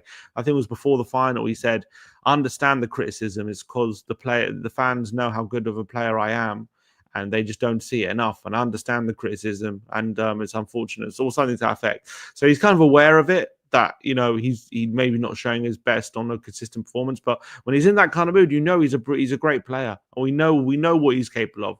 We've seen it at Brighton, but not just at Brighton. We've seen it here as well. And when he's playing to that level, he's one of the best in the league when he's at his best. But it's always consistency with him. That's the thing. We just don't see it. But look, I thought he was brilliant yesterday. Yeah, I'm going to give him a 9. I thought he was fantastic. I thought he brought good energy when we needed it. There was a couple of times in the first or second half where he won a couple of free kicks, just kind of relieved the pressure a bit, brought that energy, and I thought it was so much more disciplined. And I think that's the main thing we've seen from Bissouma lately, just that bit more discipline. And him and Bentancur have really just given us this little platform of like resilience together in their partnership, which is we haven't really seen it of them together before. I don't know why, but they've maybe it's because they're two experienced players and they've kind of just got together and said, look, we can do this. We can play together. There's no reason why not. And they've actually developed quite a decent partnership for the job that's been required, I would say. I think in other games where different things required, you probably don't want them together. But in these kind of games where, what's required is be disciplined, making sure you're stopping the opposition. I mean, they've done well. Yeah, I mean, I'd like to see Ange maybe deploy these kind of two midfielders together in a Premier League game and to make us, get the opposition second guessing a little bit of how we're going to play in the Premier League, because everyone knows like how we're setting up in the Premier League. Every manager has said it, but in Europe it's been completely different. So I'd like to see us take a bit of those tactic and his kind of tactical flexibility into the Premier League, and I think he'll win a lot of fans on side with that, and I think Bissouma could be vital to that. Next up is Pape Matar Sarr. I thought he was brilliant in the game. I'm going to give him a 9 as well. Obviously, it was his great work that led to the goal that we did score. Nicked the ball off Bruno Fernandes, crossed the ball in. Whether it was Brennan or Shaw, whoever put it in the back of the net, it was his cross that got it there. But on top of that, he was just everywhere. Didn't let any Manchester United midfielder have a moment's rest on the ball. Literally, he was on them like a flash every single time, working his absolute socks off for the team. Went over to right wing as well, and it was a bit of a tactical masterclass from Ange from that perspective. And yeah, I thought Pape had his best game in a long time for Spurs. Yeah, I thought, as you say, versatile. I'm going to give him a 9. I thought his energy was fantastic. I think obviously his role in the first goal was brilliant. He literally wins the ball in the middle of the park, carries on his run, picks it up on the left-hand side, whips in a wicked ball into Brendan, causes chaos, and it gets the goal. And I thought, that was a massive moment. And him moving to the right-hand side when we're starting to struggle with Garnacho and they're starting to get a bit of kind of joy down that side, and he kind of shut that down. On that occasion, I thought he was tactically flexible. I thought he had the energy and the legs in the middle as well, making sure that Bruno just wasn't getting any joy. Casemiro wasn't getting as much influence as he'd like. Phenomenal in the final for such a young player. You can see how professional and disciplined he can be, and phenomenal for him. Brennan Johnson up next. I'm going to give Brennan an 8. Obviously, he's the one that scores the goal. We go on to win 1-0. So massive impact from that perspective. I think in the early stages of the game, he was giving Shaw a bit of a hard time with a few little runs down that side. And I think where he really earned his money, though, is the second half and the defensive display he put in. Like, by the time he went off, the guy was absolutely dead. He couldn't give any more. That's how much he gave to the team. And that's exactly what I've been so impressed with Brennan over the last couple of ties in the Europa League. It's this defensive displays, because we've always criticized him that he doesn't do enough defensively. But since this Europa League, since the quarterfinals, I think, against Frankfurt, I've really started to notice it. And he's kind of added that to his game now. And that's what we really need in these kind of games. Yeah, I completely agree. And I think yesterday, again, you're so right. I think he was so disciplined. I think Mason Mount, we was pretty anonymous, wasn't he? Mason Mount on that side couldn't really get away from them. Then when Garnacho came on, it was a bit different. And then obviously we moved Sarr over. But I thought before that, Brennan just had that side on lock with Porro. Weren't getting any joy that side. And I think Luke Shaw looked a bit off there. And I think Johnson was taking advantage of it a bit. It looked a bit sharper than him, beat him for pace a couple of times, forced corners, forced a throw. And then as well, right at the beginning of the game, he literally burst into the box after nicking, I think, off Luke Shaw and nearly created no opportunity. But he gets the winner and he keeps making those runs and he keeps getting in those positions and he keeps getting on the end of things and he keeps, most importantly, scoring goals. And people can criticize him for only scoring tap-ins or only doing this or only doing that, but you know what, a goal's a goal. Doesn't matter if you hit it from 30 yards or hit it in from just over the goal line. A goal is a goal. Brennan's that literally won us the Europa League. That's how crucial that role is. It literally won us the whole competition. So big up to Brennan. Unbelievable day for you. And from being kicked from deleting your social media at the beginning of the season to now being a final goal scorer in the Europa League. Winner. Unbelievable. Winner.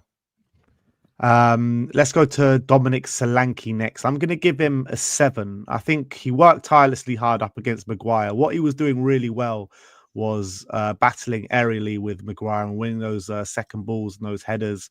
I did feel like he could have used a bit more quality in the final third when, there was a couple of moments with him and a doggy on the break and stuff. So it was a bit frustrating from those perspectives. But I still think he gave some invaluable work to the team. Yeah, I think I'll probably give him a 7, but I don't think he had a bad game. I think it was tough for him, up against a lot of the time, 3 centre-backs really, and he had to do all the kind of dog work by himself. So that second half, he was kind of like a fool's errand. Even to be fair though, even that second half, he was pretty much doing everything by himself, but he was still able to get a bit of joy. That one moment he spun Maguire down the line, nearly creating a little chance for Son. Although I have to say, the moment where a doggy plays him in, I think his touch lets him down and he should be doing a lot better there. But look, he did a great job for the team. Tireless work, as we know. I think set pieces as well, was doing some really good stuff. Although I think it was him that kind of clashed with Vicario for the mistake, wasn't it? I think Vicario kind of spilled it into him and then that caused a mistake. So it didn't cover so much glory there. But I think he did a really important role for the job. And look, we know sign of 64 million. Maybe we could have a player who scores more goals, but that's what hard work gets you. Performances like that, and now we have a trophy. Keep saying that, and I'll just bring a smile every time to my face. Last of the starting 11 is Richarlison. I'm gonna give him an 8. Just for his tireless work. I think he caused problems as well in the first half. I think he had a deflected shot that went wide. But the sheer work rate this guy was putting in, again, another player, like, he gets booked in the second half, and then by the time they take him off not long after the booking, but he was just dead out on his feet. Like, the guy couldn't move anymore. And that just goes to show, again, a bit similar to Brennan Johnson, just how much work this guy was putting in, hassling, harrying all the time. And yeah, it was a surprise inclusion, wasn't it? Because we all thought Sonny was going to start on the left-hand side, captain, and he starts with Richarlison, and I think he was vindicated for that decision. Yeah, I don't think he was surprised that he started. Maybe the fact he started on the left, but because at the end of the day, he has been rested for the last 2 games, so that should have been an indication that he was going to start. Yeah. But I'll give him a 9. I thought, his just effort he put in was brilliant. I thought when he was in the box as well, he was a bit of a threat in terms of the goal that we scored. he plays a nice ball into Bentancur on the lead up to it, which was good stuff. I thought he was when he got on the ball on the left hand side, given the opportunity, he was doing okay. Nothing too amazing, but he was kind of keeping the ball, linking up well with the doggy, doing some good stuff. Nearly got on the end of a Porro cross right at the beginning of the game, which if it wasn't for a last ditch Mazraoui flick, he probably would have scored that. And I just thought, he was really helping out with Diallo on that side. And I think after a couple of early moments where Diallo was getting some joy, they just doubled up on him. I think Rishi was just there every time, making sure that Diallo wasn't getting to space. And really good. Substitutes, Sonny, who did come on for Richarlison. I think Sonny I'm going to give a 7 to. I mean, we didn't see too much from him from an attacking perspective, but what we did see him do is come in, muck in for the team, good defensive display. And I think he floated in a couple of free kicks as well, where Danso could have gotten the end of. But look, he just came on and just helped the defensive structure, really. Yeah, and I think as well, just made sure that Diallo again was doing similar to Rishi, just kind of fulfilled that role defensively, really, really good. It's a shame we didn't get to see more of him going forward. Where if we could have got a second goal and killed it, and that would have been an amazing moment. Nearly got on the end of a chance for a pass from Solanke, but I didn't quite do it. But I thought just came on, got the job done, and made sure just kept everyone going. Obviously, got the captain's armband when he came on the pitch and did the job for the team. Yeah, I'll give him 7. Look, to be fair, he should get 3 extra points just for lifting that trophy. Come on, give him a 10. We'll give him a 10. Kevin Danso comes on. I'll give him an 8 because I think when he came on, we changed tactically to go to 3 at the back, and I felt like he was just so important for us with his aerial ability. Being the big man at the back, he nearly got on the end of one on the other end of the pitch as well. But this is a couple of times now we've seen Danso come on late in games, in big games for us, and he's provided the difference. Yeah, I'll give him an 8 as well. I thought it was a really good cameo. Just shored things up, made it into a back three, but kind of just fitted in seamlessly. It seems like it's something they've worked on a lot more. He won quite a few headers when he came on as well, and just made sure that when they came on, Maguire wasn't getting any joy like he was threatening to do, and made sure we just saw out the game. So it was a good cameo. Spence and Archie Gray came on. Not really much time in there for them, but I thought Spence did well to help a doggy out on that side. And Archie Gray, what a big moment for Archie Gray, man. 18 years of age, coming on in the Europa League final and lifting that trophy at the end of it. Unbelievable. Any comments on them too? Not much. I think Spence obviously had to come on because the doggy was flagging and he was kind of getting cramped. But I thought, obviously probably a bit disappointed he allowed that Dallo cross to come in, which Shaw got the header from. But other than that, did pretty well. And just as you say, Archie Gray, imagine you told him this season he was going to be coming on in the Europa League final and winning and winning it. You know what I mean? He probably would have bitten your hand off. That is probably why he's come to a club like Tottenham to be part of these kind of moments, and very, very special for him. So fair play to Archie. You saw they had a big embrace, him and Ange, after the game. So and you saw how much it meant to him. So look, for all the people complaining about how much we've used Archie and all this kind of stuff, look, Ange brought him on in a Europa League final. Doesn't get much bigger than that. Yeah, absolutely. And Spence with the celebrations at the end, he was enjoying every second of those celebrations, wasn't he, Jed Spence? You saw him with pictures with the cigar in his mouth after the game as well. I'm surprised he didn't go like, "Hey, Conte," like one of those like Warnock. And last but not least, Ange Postecoglou. And you know what? I'm going to give an unprecedented big fat 20 out of 10 for Ange Postecoglou. Look, the guy has won our first European trophy since 1984, our first trophy at all since 2008. And I can't thank him enough and the team for the moment and the day that they gave us yesterday. It's something that we've all been craving for so long. And we've all been asking him for so long, change it up in the magnitude of the game or opposition. And as soon as it's come to this Europa League run, that's exactly what he's done. And he's done it to such a high standard. It's unbelievable. Frankfurt, second leg, lock them down. No chance for them. Bodo, everyone says we were going to go there and have a torrid time and they'll really put it on us. We didn't feel that whatsoever out in Bodo. He's locked them down straight away. No goals conceded. And then yesterday, I think he's done exactly the same. I said to it coming into it, what I want to see, if we sit compact and deep, don't let Manchester United have any space in the attacking areas, we'll win the game. I think that's exactly what we did. He changed the game as the game wore on as well, showed his tactical flexibility, putting Sarr at right wing, 3 at the back with Danso at the back.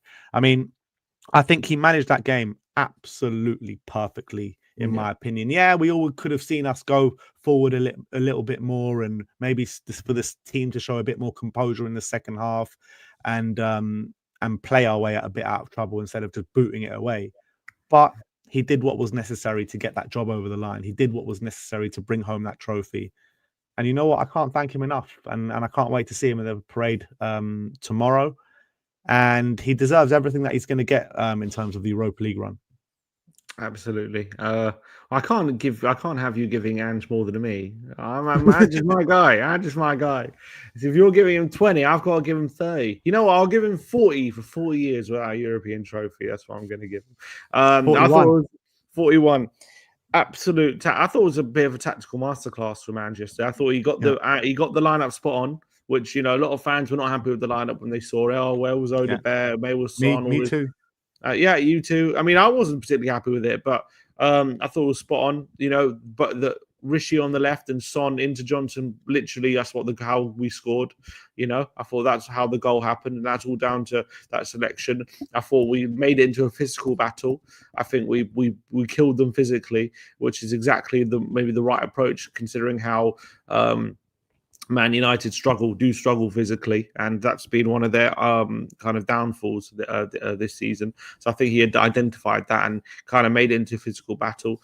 And I think he made some really clever tactical switches in the second half, defensive switches, which just made sure that where United were getting joy, where they're looking threatening, he just plugged those gaps, plugged that leak, and made sure we got over the line and got that trophy. He put Sarr at the right wing, put Danso centre back, doing all these different little tactical tweaks, and made sure we would not lose that game. And obviously, the most important thing is how he motivated these players, how he got these players up for this game, and what he was doing surrounding it. Obviously, the tactical tweaks are all great, but the motivation, doing that stuff with the family video before the game, keep making sure that, despite all these defeats, despite how the season has gone, he made sure the players still kept believing that we were going to win a trophy this season and we could get over the line, and not to listen to the outside noise, not to let that affect them, and to all as well be as bold and as brash and as cold to say, I don't usually win a trophy in my second season. I always win a trophy in my second season.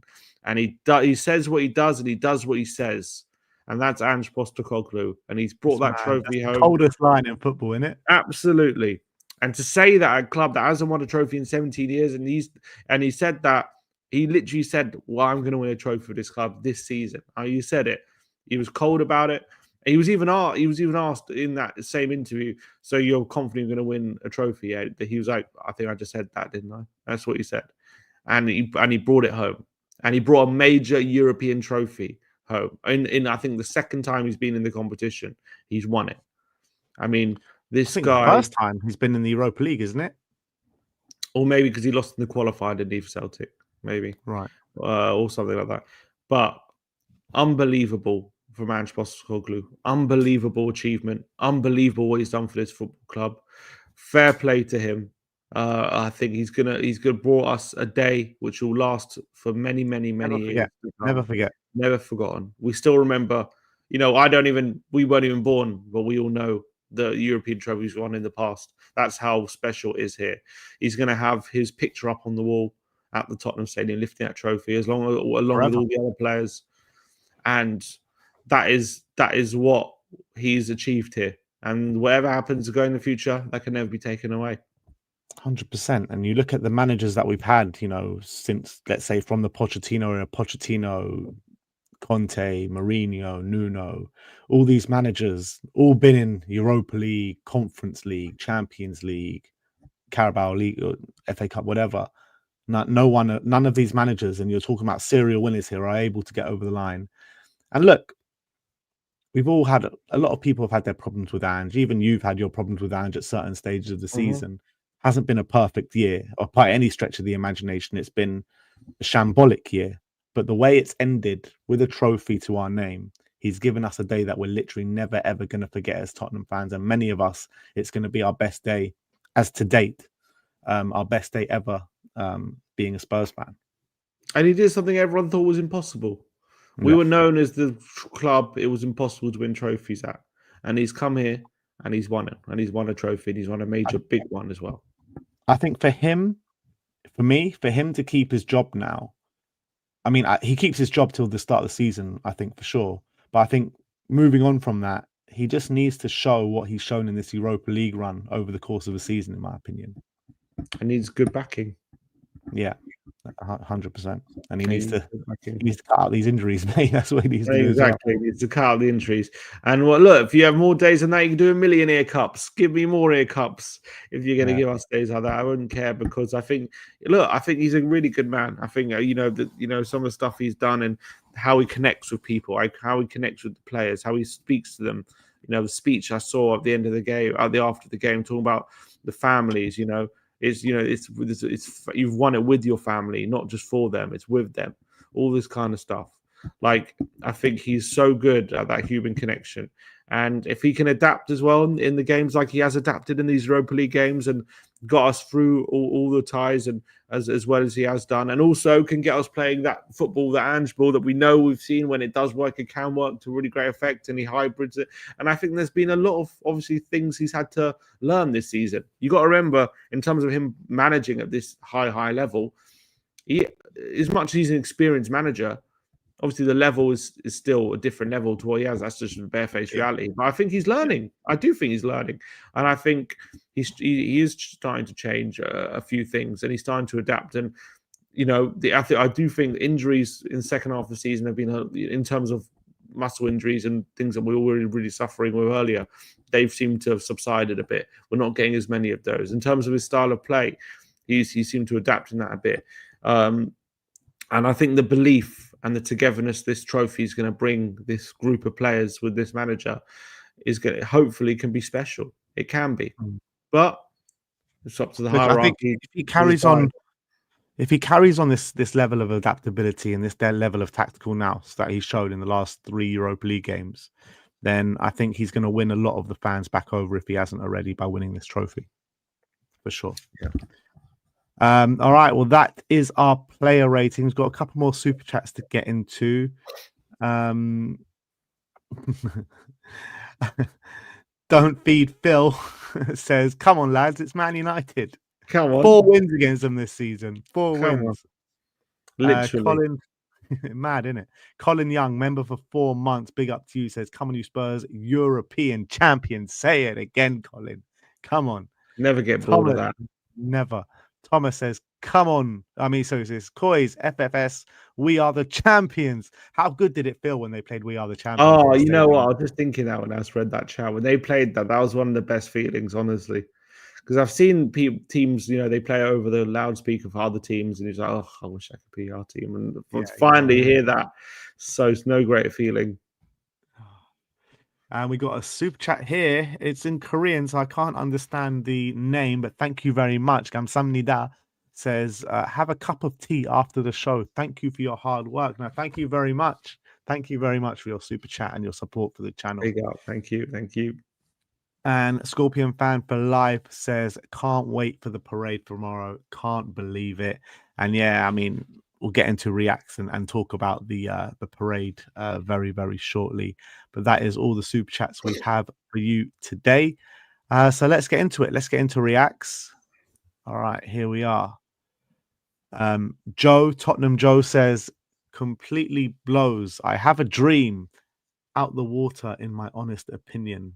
This is when, obviously, Ange said he always wins in his second season. Oh, yeah. Oh, my, absolutely. I think it's the coldest. Oh, wait, I think you need to refresh it. Oh, no, well, there's only a couple. But, yeah, a cold quote. Such a cold quote from Ange Postecoglou. Okay, the first one here is Sashadelic. There's a bit of a difference. It's Ange Ball, Ange Wall. Yeah, look at that. Look at that. And that's my manager. That's what I'm talking about. And he's unlocked the Mourinho bus parking. He's unlocked that level. Do you think now, because like obviously that Chelsea game, it was very new. It was just after the first 10 games, right? Do you reckon now, if we go down to 9 men, he does that, or he sits very deep? I think he probably sits deeper, I would say. Yeah, he does, doesn't he? Yeah, probably, yeah. Spurs web, the Tottenham players are continuing the celebrations in London. Johnson again, ole. The Spurs are having it large, aren't they? God. Can we sound if I play it? What? If you put the sound on, can you hear it or not? Yeah, you can hear it, yeah. So good. You know what? I'm looking at this. I'm thinking, who the hell is going to play on Sunday? Honestly, they're on their second hour partying, and they've got a parade tomorrow. They're going to be partying more tomorrow. They're going to have 3 nights of partying. Where are they training? Are they training before the game? No, it doesn't look like it. Like, is there going to be one? Is there going to be one training session? Their season is absolutely over. It's done. This Brighton game could be like, I don't know, like our record home loss or something. I don't know. I think we're going to be seeing a right wing. We're going to be seeing maybe Langshire gets a start. Fun now he's back. I don't know. Oh wait, Mikey Moore's not old enough to drink, so he's not allowed in these clubs. Yeah, what's going on here? Oh, is he not turned 18 yet? He's 17, isn't he, Mikey? Is he still 18 now? I feel like he's always 18, 17. He must be 18 at some point. Maybe he is 18. How old is Mikey? Actually, I don't know. Mikey, was he 18? I just made that up. I don't know if he is 18 yet. He is still 17 until August. Oh, wait. My AirPods just ran out of battery. Oh. What does that mean? Just get you. Why you can't hear me? Gonna have to put you on the speakers now. People are saying they must have rented out privately. Can you hear me? Now I can, yeah. I'll be all right, let's move on. That's the one we did before. This one is from Richard saying astronomical levels of content today, but I think this one's right up there.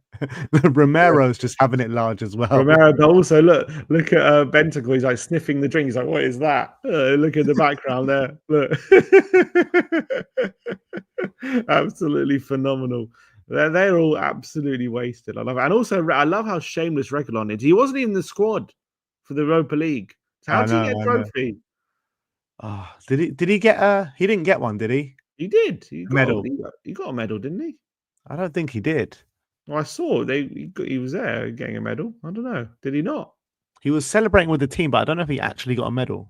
I guess I don't see what other players have one. He doesn't have one. I'm pretty sure everyone's got one around his neck, and he doesn't have one. Maybe not. He was definitely like big part of the celebration. I guess. Look, he's big. He's been a part of the club, I guess, for a number of years, so it's only right. But still, it's funny. Yeah. He said Richarlison did. Someone said Richarlison did. How? I don't know. He wasn't in the squad. It didn't make sense. Was he in the squad? He wasn't included in the squad. No, he wasn't. I don't get that. I know. See people in comments saying Timo got one, but Timo played games in the Europa League for us. It's different. Yeah, if you're not literally in the squad, you literally weren't allowed to play. Yeah. Anyway, Spurs pictures that go hard. This was the. I wish I saw this in real time. I didn't. Oh, there's Regulon with his. Yeah, there you go. With his medal. I don't usually win things. I always win things in my second year. Brilliant. And then there's a video of Madison's like dancing, or he's always pointing at the word "always," literally just pointing at it. It's fantastic, and it's so funny they had that planned. I don't know if the players did or whoever did, but unbelievable they had that ready, and so cold. I wonder the fact that he said it as well just gave the players like extra belief. I don't know. I don't know if it gave them that extra something or extra will to kind of make it a reality kind of thing. Yeah, I don't know if I just felt like he's just so good with these words, and she's just drummed it into them how important it's going to be and how big of an occasion it is just to actually win that trophy. Mm-hmm. I don't know if that Did that flag come from the players or was it thrown on the pitch from a fan? I don't know. Actually, I don't know. Next up is Spurs Army. This is class from Richarlison. There's Ollie Davis in the pictures. Yeah, look at there's a video of Richarlison playing the drums. It's brilliant.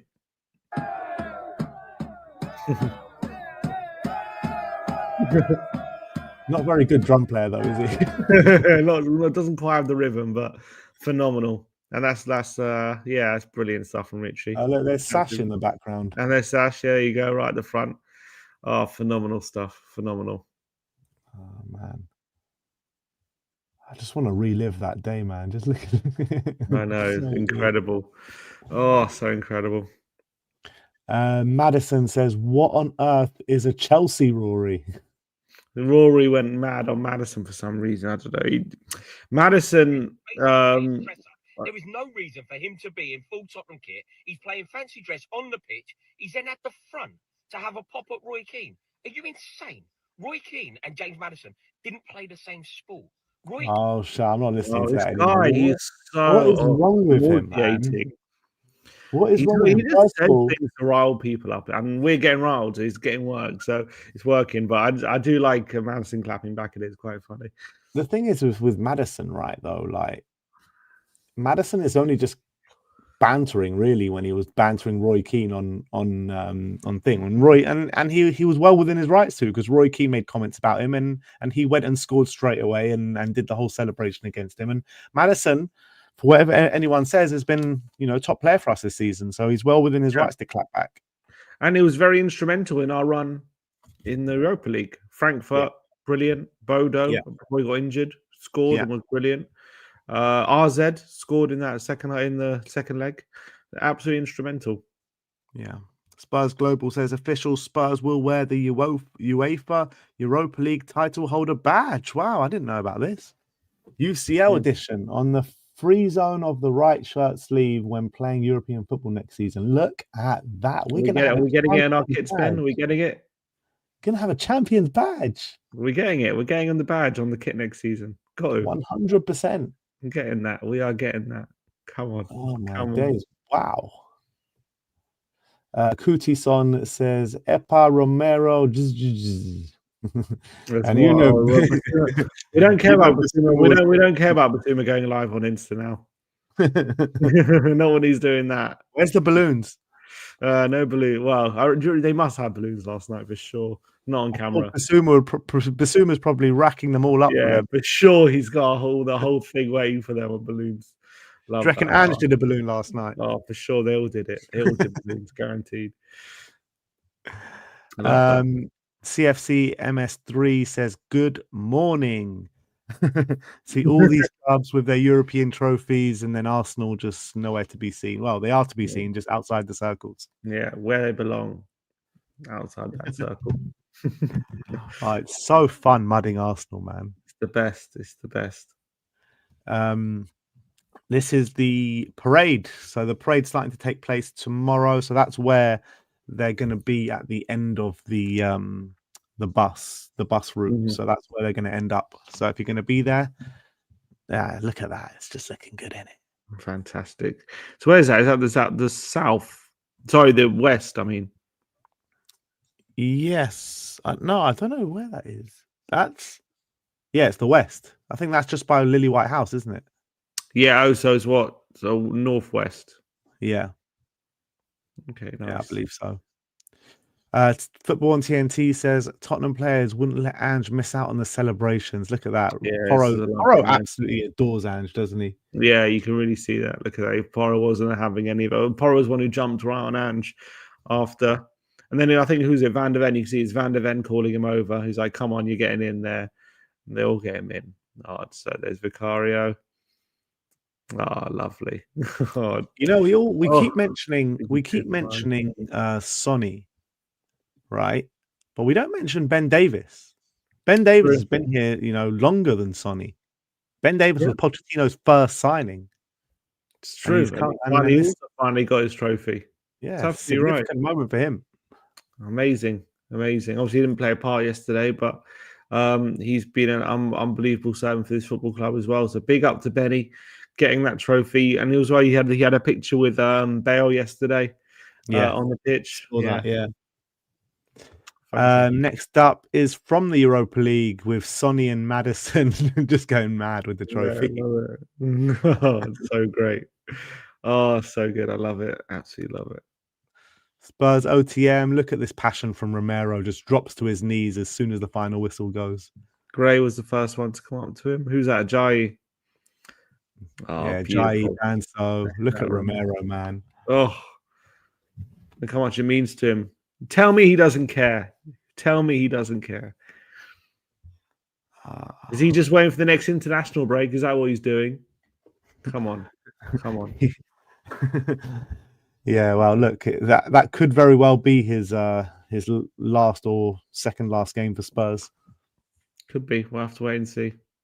I hope it's not. If he stays, that's significant, in my opinion. 100%. We need him to stay. Would you?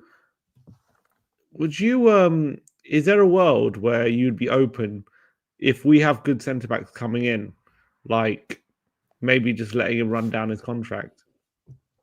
Would I be open to it? Like, let him just stay for another couple of years, then, or rather than selling him now, keep him for 2 years so we have him for 2 years, and then we have people to step in later, rather than selling him and looking to like bring in people now who aren't ready, kind of thing. It depends. It depends what his mindset's like. Because if he's dead set on leaving, I think it's probably best just to let him go. But if he does want to be here, if he's happy to be here for the next 2 years, then I would say run it down. No, I mean maybe, yeah, I know what you mean. Because I've seen Romero when his heart's not completely in it, he can down tools a little bit, maybe even not consciously but subconsciously, and we just can't have that. No, it's true. Next up is Tommy Tonks. Is this the Tommy Tonks? I don't know. Maybe. I think so. He says, "Lad, Spurs couldn't even beat me in 90 minutes, and I sell sandwiches for a living." Big up the Tonks. Talking THFC says, "Can't help but get emotional. Look at Spence." Honestly, yeah, I think this is if you go to the beginning of the video, it's with it's Ange. Yes, focus on Ange. You can just see see how much it means to him. Honestly, so special, so incredible. Special. And now people can't throw those things at him anymore. Like, oh, he only did this, he only did that, he only won it here, he only won it in Australia, he only won it in Japan, he only won it in Scotland. They can't throw that anymore at him. His press conference tomorrow is going to be brilliant, isn't it? Yeah, I'm just saying that's something that people can't throw at him anymore because he's literally won a major European trophy. No Context Fan TV, and I've literally been sending this to all my Arsenal friends here. How long since Tottenham have won a trophy? 0-0-0. And Arsenal, 4 years, 292 days, 21 hours, 58 minutes, and 32 seconds, and that is less than what it is currently right now. So how long before they won it in front of fans? Probably a year before. Did they win the FA Cup before that? No, they won in like 2017, I want to say. No. Yeah, 2017. Okay, so even longer. So that would have been like coming up on 10 years, that. Because you know what it is as well. It's just like throughout the years, Arsenal fans have sent me that website so many times. Yeah. So it's so great just to throw it back in their faces now. And that's quite a big number. It is. It's getting big. Their second biggest trophy drought in the Premier League era. There you go. And you know what? It'll be creeping up to their top if they're not careful in the next couple of years. Spurs Express saying congratulations to Romero, who's been named 24-25 UEFA Europa Player of the Season. Big up to Romero. Look at that. He got the Europa Player. Fully deserved. Special. I mean, I don't know how much he played in the group stages, but definitely in the knockouts. Definitely in the knockouts. Phenomenal. I mean, he's played every game since RZ. Did he get man of the match in the final? Yeah.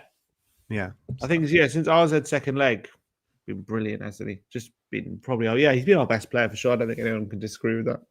Yeah. Charlie Parrish says winning tonight means that bit more because it was him lifting the trophy. The guy who signed that contract the summer, we couldn't attract a manager. the guy who has represented our club with class and brilliance for a decade, the legend who stayed. And just look at that. Look at Sonny, man. Honestly, I feel like crying. It's unbelievable. And now it brings Madison up the question. Madison as well, crying with him. It brings up the question with Sonny. Who is a bigger Spurs legend now? Now Sonny's won that trophy. Mm-hmm. Is it Harry Kane or all right, Cho, THFC Cho says, I'm back to tears. This is Sonny at the full-time whistle. Oh my God. Oh. Look how much it means to him, honestly. So special. Oh, I love Archie going up to him as well. Honestly, it's so special. This guy means everything. He means everything. Not just to us, everyone. Yeah, I'm not sure because it was weird watching him and Madison crying together. I mean, it's not weird, but it's like, was there something more to that? They were just really happy, or is there some sadness in there as well? Was that why they were both crying and saying stuff to each other? Like, but there's a video, I don't know if I liked it or not. There's a video of him on the bus, and they're singing. I don't know what exactly they're singing, but what I hear them singing is "One More Year, One More Year." They definitely sing that, but I don't know who they're singing that to. I can't think of who else they would be singing that to. Unless it's like Romero. I think it would be Son. And look, we know the 1 year has been triggered. And Son, I think he was speaking in the build-up to the game about playing Champions League, potential of playing Champions League football next season with Tottenham. So I do think he's going to be here for another year. Yeah. All right. Look at that.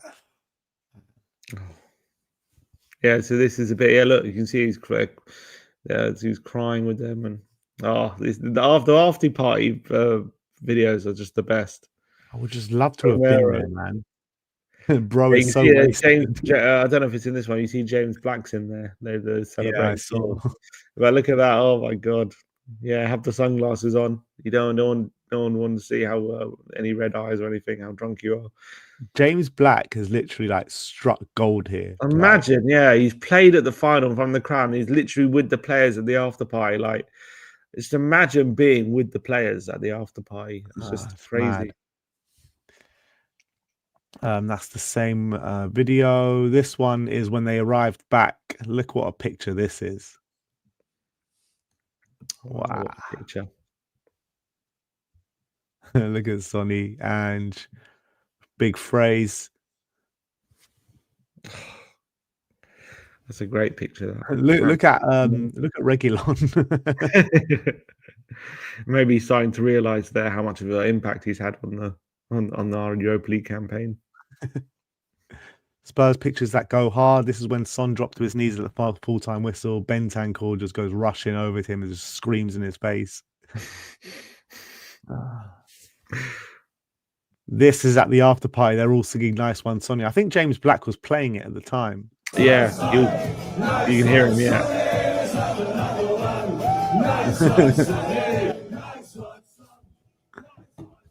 Oh my God.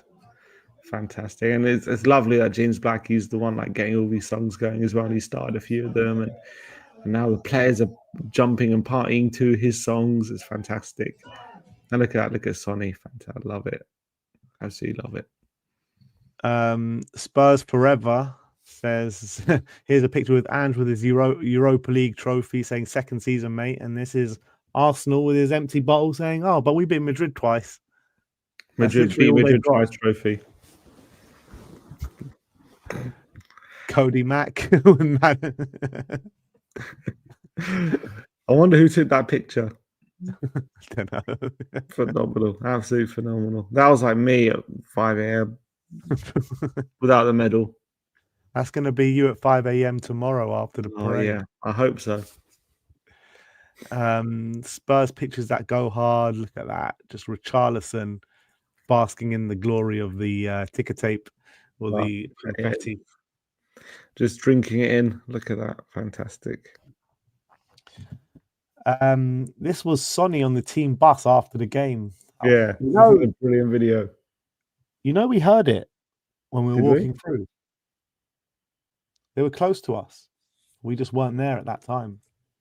How do you know you heard it? because he goes duh, duh, duh, duh, duh, duh, duh, duh, duh. And Ashley was telling me before that we heard it, and I actually remember hearing it. So here in this video, you hear them at one point sing "One more year, one more year." Oh, I don't know if this video is it. Huh? He's gone. Yeah.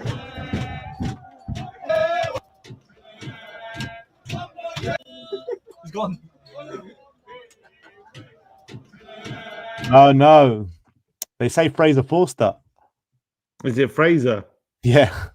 Where do they say it? What, at the beginning? Well, one more year, Fraser Forster. Yeah. Okay, so not Sonny. Bit of a difference. Yeah. This is Sim. You tweeted out saying this didn't age well, Mark. I didn't tweet this out. I thought you did. I didn't tweet it out. I didn't tweet it out. Really? Yeah, it must have been Sammy. Oh, fair enough. Well, fair enough. Let him do it. Sammy Cook. Yeah, let him cook. That's good. Love that. This is Ange's quote. Spurs Express. Ange let's watch Ange's quote one more time. Come on. Right, let's watch it. Look at what I love about it is look at his face when he says always. That serious look he has. I'm going to answer the question, or you're going to keep asking it? No, absolutely. And I think I'll correct myself. I don't usually win things. I always win things. Look how intense, serious. I love it. Oh, brilliant. Oh, I never get bored of that.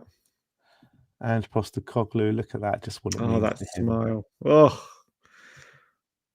the big fuzzy Aussie bear. Look at that. Oh, beautiful. And on Ange, I believe there are some big apologies that are supposed to be in order regarding Ange Postecoglou. There's a few apologies I'm waiting for. When Stel said, send him a link, he'll give me the apology on stream happily, he said. Like, even myself, man, I've gone so hard on Ange this season. Like, for him to deliver something like that for us, I can't thank him enough. I really can't. And I feel like when you're looking at the way that the league season is gone, I think a lot of the criticism has been warranted. But to want him out and to think like we wouldn't have got this moment is just something I can't even fathom right now after living through that moment. So, man, big Ange in. That's what I'm saying. Big Ange in. My guy. I've always believed in him. I always believed he's a great manager. I still believed in him. I still believed in him. But after that, no, I never said he was a bad manager, though. No. I said I wanted him out because of the breakdown between him and the fans. But I said if we beat Frankfurt, he's back in. And we beat Frankfurt. But I've always believed he's a reason. I never believed the narratives around him. He's out of his depth. He's this, he's that. I don't believe it. I think he's a very, very good manager. If you all saw the videos, you saw me absolutely rocking it large to the Ange Postecoglou song before the game yesterday. Fully deserved. And let's hope, look, obviously I think in terms of him and the fans, this win would have done obviously wonders to that relationship. But, you know, it's all about whether the club fully believe we can move forward with him. That's just going to be the sticking point. Obviously, those will be the conversations. I really believe that the players and there's something there. I really do, and I think he's a special guy. I think he's a great manager. I think he's proving tactically he can get success as well. I just think for me, it's more about as well. Like again, we're talking about potentially sacking him and bringing in some other managers for like 2-3 years who there is absolutely nothing to suggest they're going to be massive successes here. You know what I mean? Like these other managers that we're talking about, like there's no don't get me wrong, they're good managers like Iraola, Silva, Frank, Glasner, they're all very good managers. But are we really sitting here like saying they're guaranteed to do better than Ange? Like, and Ange has got a trophy behind him now at this football club, and the players know him, they believe in him. Like, are we really going to shut it all away just to give like someone like Silva a 3-year deal? Like he, who knows how long he will last. I would have said yes before the European trophy, but now he's brought in the European trophy. It's hard to argue against it. If there's someone really special on the market that we're convinced we could do it, then I'm open to it. But like Glasner won this competition with Frankfurt. You know what I mean? Yeah. Okay, Glasner's great. Is he on the market? Is he gettable? I think we can tempt him from Crystal Palace for sure. Maybe. I don't know. Paris said he's staying, but maybe if he's gettable, then maybe I'm open to someone like Glasner. But like the other ones, there's no point talking about managers right now because I think Andrew's going to be here at the start of next season. I hope you're right. I want him to be here. Next is Alex THFC. Look at the limbs, man. Look at the limbs at the screening. And this was mad. I saw the pictures of this at full time, that just fans filtering onto the pitch and with the pitch invasion. Oh, yeah, this is at the stadium. Unbelievable. It's flying everywhere. You know what the funniest thing was? Watching this video and the fans all on the stadium, on the ground. And look at this guy. Go on. There's a big announcement from the tannoy saying, "Can everyone please leave the pitch? You're ruining the grass for the game on Sunday." And I'm like, mate, the player's on a 3-day bender. You've arranged a parade for Friday. Stop! Why are you pretending that you care about this game on Sunday? Like you clearly don't. Yeah, but I guess if the pitch is all cut up, it does you can increase risk of injury. That's the only thing. People took pieces of the grass, lol. Yeah, they did. I saw stuff about that on social media. That's fine. But does that really make sense to do that? But that's literally just to have a piece of it made sense last game of White Hart Lane, or even if we won the game in the stadium, played it, it would make a bit of sense. But you just watched it in there, you know what I mean? Yeah. But look, you don't want a piece of grass from the Tottenham Hotspur Stadium grow in your back garden? Yeah, I guess why not?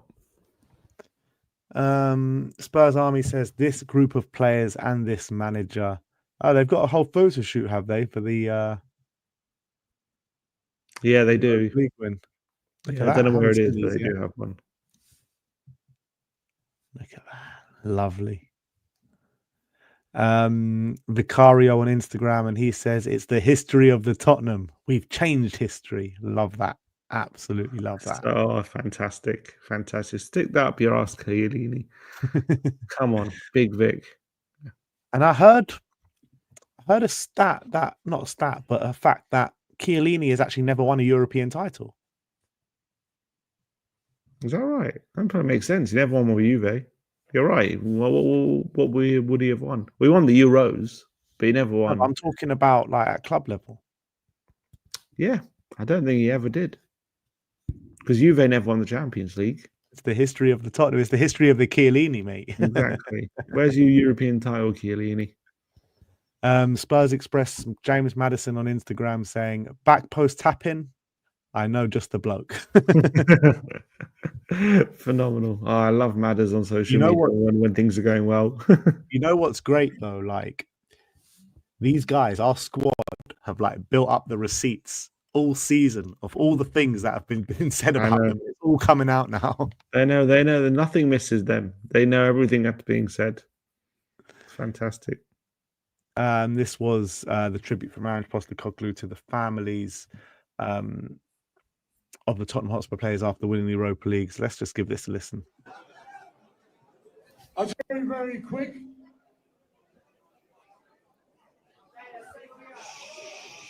Yeah, I'm used to people listening when I talk, so I just want to say that I made a big theme for us as a group about family this year. How important family is. These boys, I'm so proud of them, and the staff. They've been the best family that I could ever be associated with. But more importantly, it's everyone in this room, how you have helped these boys become champions. They truly deserve it. They're outstanding people, not just outstanding players. I couldn't be prouder to be their manager. And I want everyone to enjoy tonight and what it means because you all, every single one of you, deserve it from the bottom of my heart. I've never been prouder to be a manager of a football club than manager of these players and the people with them. You, the families, trust me, I played a video before the game. It inspired them to win this game today. Every single one of them is a champion. Well done. Enjoy the night.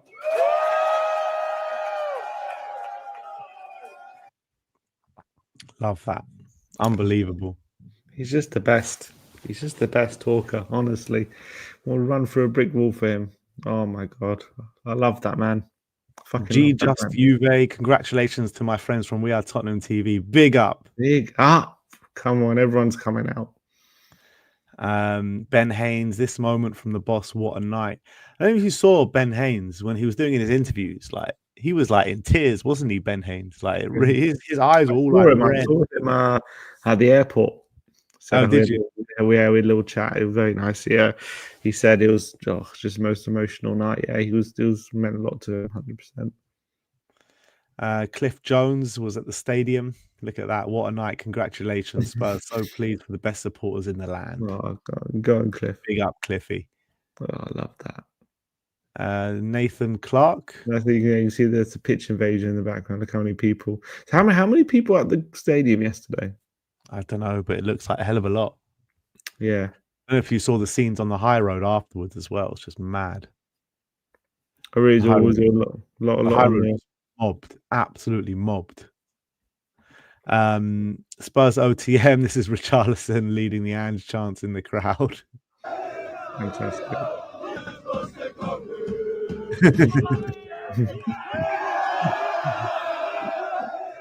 He so closely said you'd army there, Richarlison. Fantastic. Some people have been in the comments saying 40 to 45,000 at the stadium. Oh wow, that's mad just for a screening. So that's how big it was.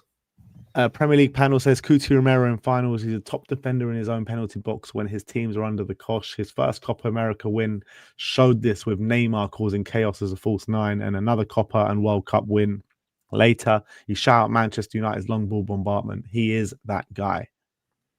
Romero in finals, man. That's what I'm telling you. This guy's a special defender. First club on a big occasion. First club honor. Yeah. First club honor. Spurs Army says, lads, it's Tottenham. United had these ready to go last night. I don't know if this is true. Is this true? I don't know. Is it AI? Doesn't look like AI, but is it real? Anyone can confirm. But if they did, fuck them, man. Love that. Sean Walsh says, I've never seen scenes like this. Speechless. Look at that. Just on the pitch. And there were people just climbing on top of the screens as well. Literally. Oh, absolute scenes. And I'm glad that, you know, the people can go to Bilbao. Sounds like something special to happen. Son Heung-min, look at these pictures of Sonny.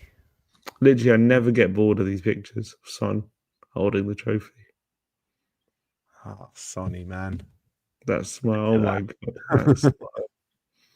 That damn smile. And with the trophy, Tottenham tweeting out hero. Absolute hero. Look at that. Porro saying, I don't defend. And when you think about how, that's brilliant from Porro as well. But think about, for Ange, how much shit he's had to part with, like from all the shit people have been saying about him constantly. Yeah. Like that's not just talking about like you should have done this or that. Like so I'm just talking about nonsense. Like such rubbish, and like the constant questioning of his ability, how good he is, and how out of depth he is, and the constant questioning about whether he's, you know, actually a good manager or he's just he has his level kind of thing. And to shut all them up must feel so good.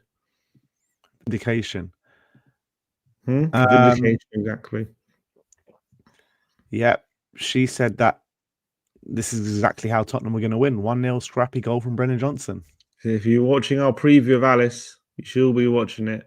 She said it's going to be a 1-0 scrappy Brennan Johnson goal and then park the bus. That's exactly what she said. And that's exactly what happened. Mad Tottenham prediction.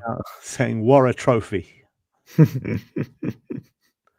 Spurs pictures that go hard. Look at that Spence reaction in the background as well. Oh no, unbelievable. Richarlison was definitely loving life yesterday. Where all these glasses come from? None of them fit these players. Oh, I don't think. Yeah, none of them care. Looks like love it. Spursy. Is that the new definition of Spursy now? Bale said they're gonna have to start calling it United-y. I love that with him and Rio Ferdinand. Rio was just so gutted, wasn't he? Oh, it was brilliant. That bit of the celebration was brilliant. Fantastic. Hanging this on my wall. Definitely, man. That was an iconic moment of that final. Yeah, and it was. I've watched it back as well. I didn't realize that he kind of clears it with his shin part. I thought it was with his boot. Makes it even harder. Like how he got his foot so high. By hook or by crook, man. Just get it out. What an unbelievable goal line clearance. Tottenham, we love you. Jed Spence down on his knees. Bissouma giving hearts to the fans. The players there. Odebear taking it all in. I was with Jed Spence's sister and his and her dad. The day before the final, when I was seeing expressions in the street, they were there just hanging out. Yeah, I saw and said hi to his mum. And his mum was there as well, yeah. And then they FaceTimed Jed while we were on the street. Amazing. Did you say hi to him? Yes, I waved. You waved. I waved. He was talking to expressions more. Oh, look at that. So great. That's that picture again. So funny, man.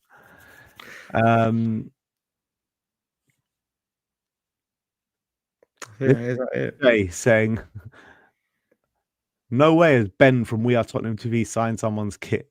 I smell it winning. If you go, you bet. You bet. It's me. I've actually signed on the other side as well, so you can't see it. But I love that guy. What a guy! He is top bloke. Fantastic. I love it. Just being people being clocked that you signed that. It's so funny. Oh, this is some from the night before.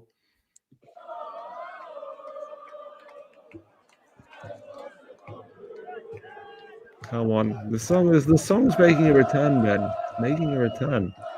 Seems it is, mate. Look at that. I'll be disappointed if it's not sung at the stadium on Sunday. Exactly. When we're 3-0 down, sing out that name. I want on Sunday just the more goals we can see, the louder we get.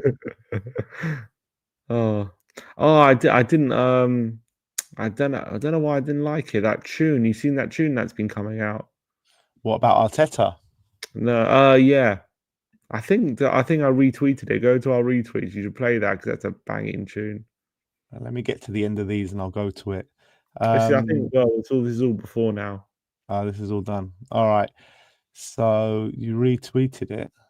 Go down this one. Yeah. This one here. This is a great tune. Have you heard it?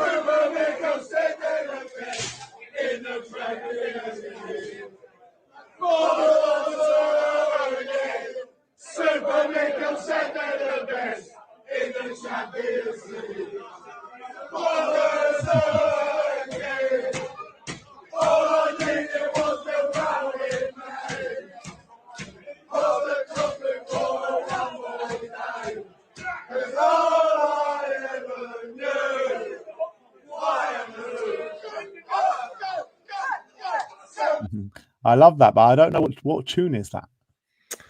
I can't know. I don't know. I know it's a famous song. I can't remember the name of the song. It's, what guy? People in the chat will know. What's the name of the song, people? What's the name of the tune? It's a very famous one. It's a banging tune. You guys should check Levy's speech. Should we watch Levy's speech? Where do I find it? I put it in the chat. Let me see if I can get it out. 1 minute. I sent it to Brian. That's what I sent it to. If you go to Yids, 1 sec. It's on. Where should I send the It's on Yeah, the I've got Spurs watch, or I can send you the link. I've got it. Only you, all I need, someone said.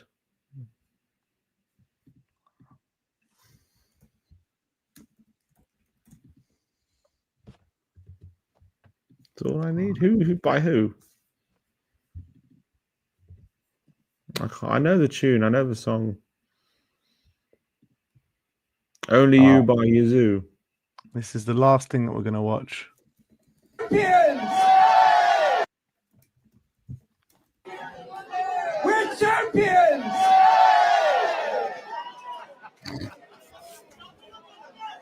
Listen,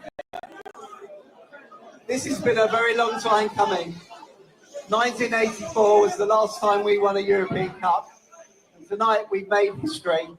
And I want to thank Ange and all the coaching staff, all the players, that you guys have gone down in history. Thank you very much. This is a magnificent achievement for the club that hopefully is going to get us on the road where we absolutely deserve to be, which is at the very top. Thank you very much. Put your money where your mouth is then. What do you read it? Do you read into anything that speech he's saying in terms of when he says thank you to Ange and all the staff? Is that like a thank you, we're moving on, or thank you and now we can kick on? Yeah, I think it's the latter. Yeah, I don't think that's a goodbye thank you. Do you? I don't know. No, I thought maybe, but then he says maybe this is going to be what we can kick us on. So maybe he's talking about the future. That's not a goodbye thank you. No, I don't. Maybe think he's talking about when he's talking about the future with them, because usually when those things you don't want to mention the future if you're going to move on from them. Yeah, but everyone's saying Fabio doesn't want him for Ange. But I don't know. I thought everyone's saying Fabio doesn't want Ange though. So I don't know how that affects things. I don't know. I think a European Cup changed things. Yeah, I hope so.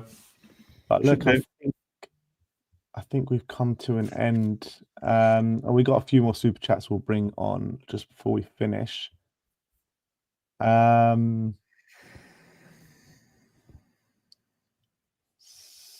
there's a few actually. Bloody hell. Frenzied Rabbit says, Brisbane Raw fan here. Curses can be lifted, but Ange is inevitable. People undersell the impact of his man management. So proud of you all. Come on, you Spurs. Big up to you. 100%. Charlie Vale says, smoking a victory cigar with a few beers right now, still drinking it in. Glory lasts forever. TYSM. Thank you so much. I don't know about these for this channel and for the community. Big up to you, Charlie Bell. Thank you very much for the super chat. Come on, Charlie. Big up, Charlie. Boston 2.0 says, big fan from Sydney, Australia. Come on, you Spurs. Sergeant Stressful says, you do know Spurs are now in the Super Cup and can add to that silverware and have an even better season and laugh out loud. Well, that'll be we know. Next season's odds. We're getting another trophy next season. Oh, we know. Who do you want, PSG or Inter? I think PSG. Why? Just so we can say to Arsenal, look, this is how you play PSG. Exactly.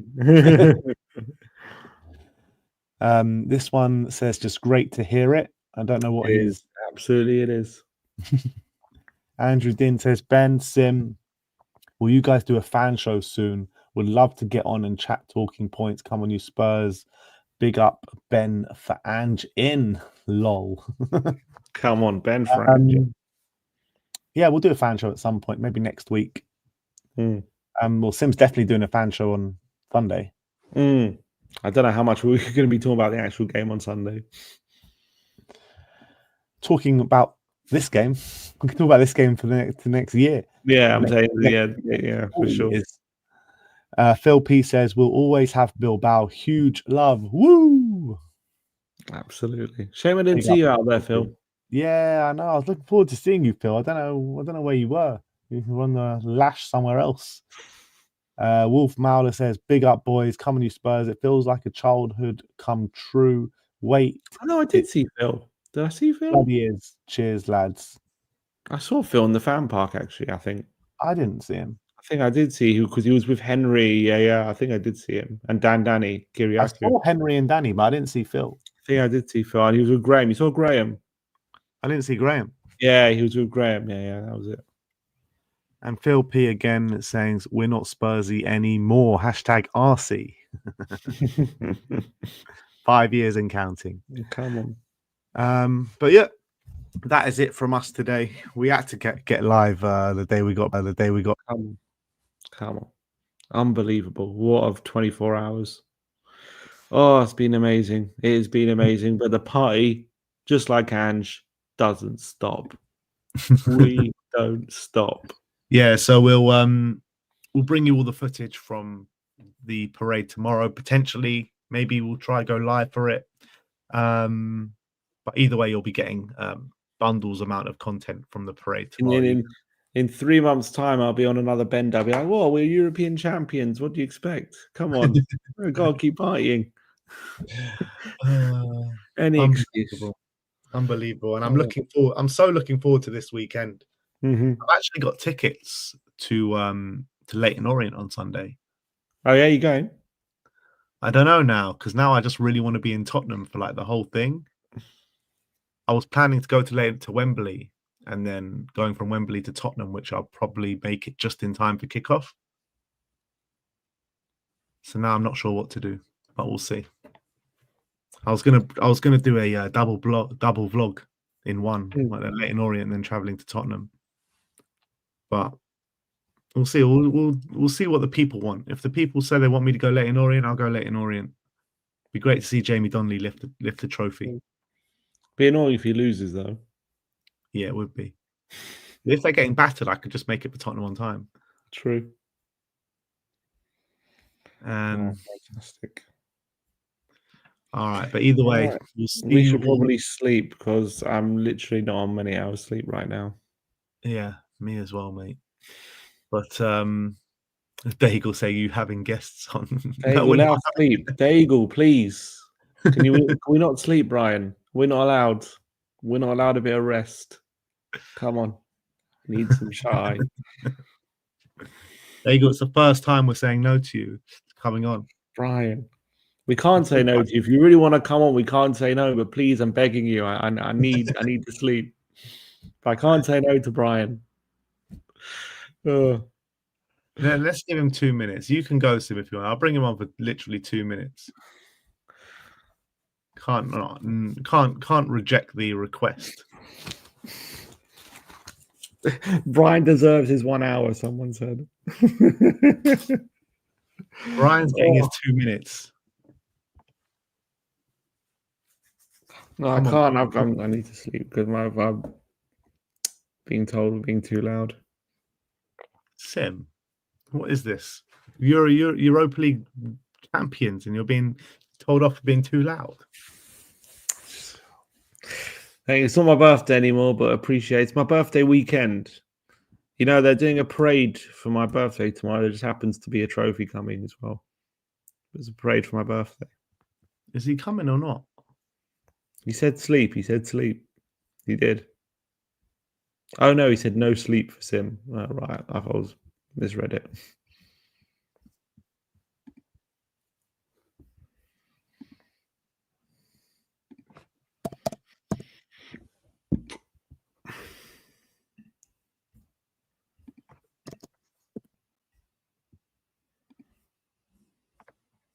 How long are we going to give him?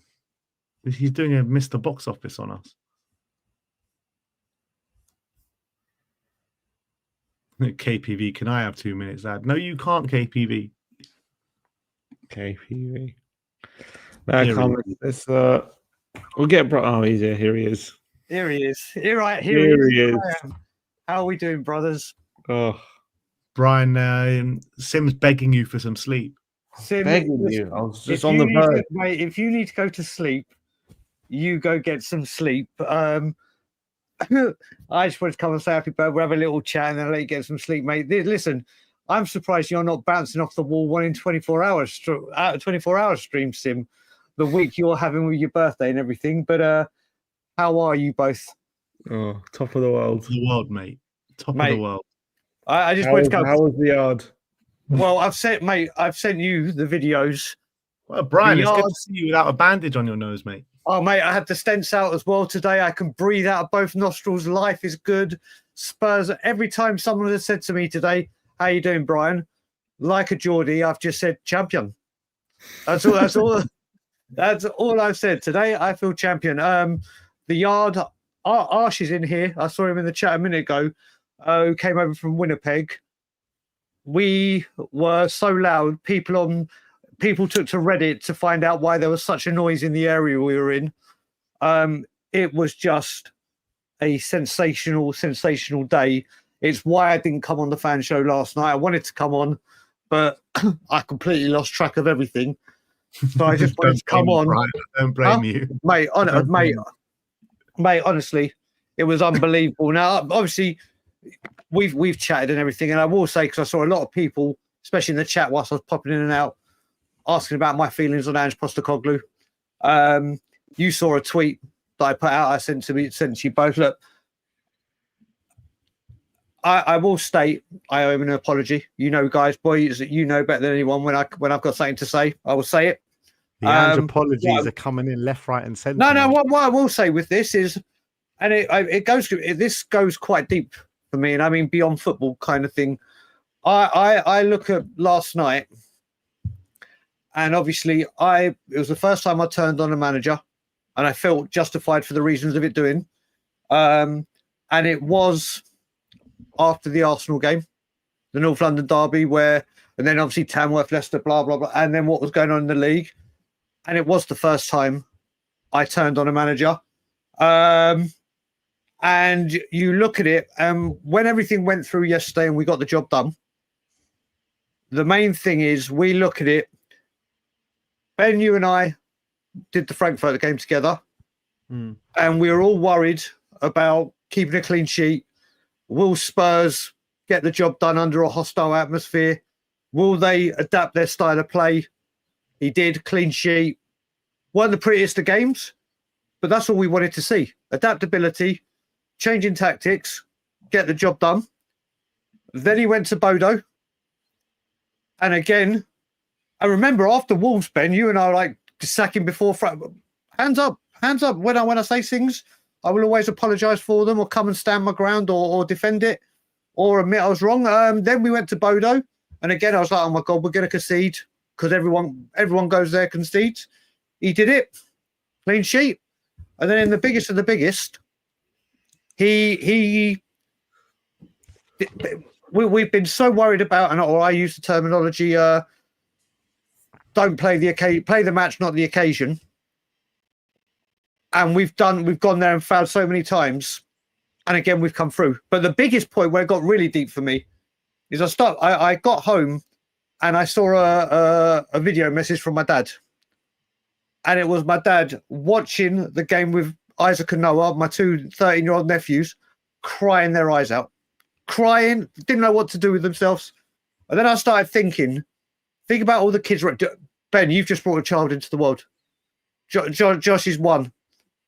He had to wait till he was one. You think how deep this gets. Like you said, for you and Grandpa, you think about, we've had better managers, like stature-wise, better players, better squads beforehand, and they've all failed to get over the line.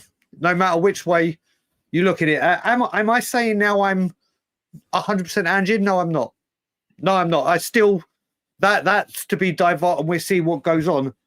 But I owe Ange an apology. People will know from me coming on this channel, I run my mouth, but I don't go hiding. I will say what I say. I've never been one to go, oh yeah, I'll just say something for the sake. I always will come on here and say it. And whether we like to admit it or not, Ange has got Tottenham a trophy. The drought is over. It's a major European trophy. And that's all we ever want as Spurs fans, isn't it? Moments like that you witnessed in Bilbao, the fan zones or whatever, the pubs that we saw around the world, Toronto Spurs and all the other this is something we've all dreamed of. And there's only one man that's delivered it. Obviously the players and whatever, but I will give Ange a hell of a lot of respect, a hell of a lot of credit. He's given me the opportunity my nephews win their first trophy ever. They all went into school today. Can't wait for the banter. Oh yeah, let's start. That's what it's all about. That's what football's about. Sometimes it gets away from us. Sometimes views can get very, very top, whatever. But listen, I think every single player, when you're doing player ratings, I caught the end of it. To me, every single player yesterday is 1,000 out of 10. They had a job to do, get the job over the line, bring that trophy home. They did it. Every single one of them. But Basuma gets 1,001. Brian, if you had the option, so you might need one of these for your doing mate. Now I know why I saw you drinking loads of beer. Sim, I have to say, I know it's been your birthday, and I knew that obviously you're going to be in party mode. But I'm starting to think. I was thinking, is Simeon being smart and playing chess? Is he drinking alcohol freeze so he can remember this? Just so when it comes to this moment where he can start writing the receipts, he can go, right, you said this, you said I think you've been on the side, I think you've been on the Bex Blues like me. I don't think Sim knows what alcohol free is. Do you know what? When he said, did I see Phil? Have I seen Phil? Simeon, you probably saw everyone last night. You probably saw everyone, and you probably saw them in double vision, and you still wouldn't remember. So Brian, if you had the opportunity right now, end of the season, not right now, maybe when the dust has settled a little bit, would you still sack him? Yeah, well, this question's been asked a lot, right? And I'll be honest, I'm not gonna. It's not so much I'm hiding for it right now. I'm so enjoying this moment that I've waited 17 years for. It's not even a conversation for me till the end of the season. It's not. If you'd asked me this before the final, I'd have been, yep, gone, bye-bye, ta-da, I'll see you later, piss off, go away, do whatever. But right here, right now, like I said, the moments he's given people around the world crying their up, no manager has got this over the line. And like I said, I'm not saying I'm now gone from back into the Anjin camp. Like I'm there, I'm not there yet. But this guy has delivered something great players for this football club have failed to deliver. Managers of very, very high stature have failed to deliver. Managers that maybe not like Pochettino, wasn't high stature when he joined, got to finals or got to title positions, couldn't get over the line. Ange Postecoglou has done that, and Ange Postecoglou will go down now in folklore as the man that ended the drought, the one that brought that European trophy home. And I listen, I'm not going to go from one end of the spectrum to the other immediately, but whatever does happen, Ange has earned my respect. He has earned an apology from me, and to anyone that's watching that thinks that maybe I'm just whatever. But am I ready to say? Brian. I'm gonna cry. Sorry, bro. I'm gonna cry. Simeon, well, I didn't tell you what your birthday gift was, so I thought I'd come on and speak about the wonder that is Ange for you. Like a lullaby for you. But that's where I am, boys. But I just wanted to come on because I didn't get onto the fan show. Haven't been able to speak to you properly because of your exploits. And yeah. Right. If we take the conversation quickly in a different direction, and apart from like just on Ange, in terms of this trophy, winning it, how big of a trophy this is. Yeah.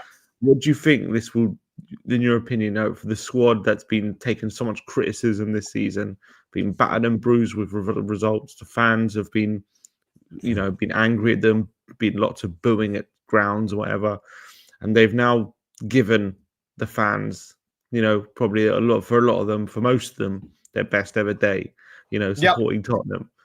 So how, in terms of the closeness and, togetherness and maybe even the ability to, kick on from it, what do you think with a lot of these players in this squad it will do for them, you think?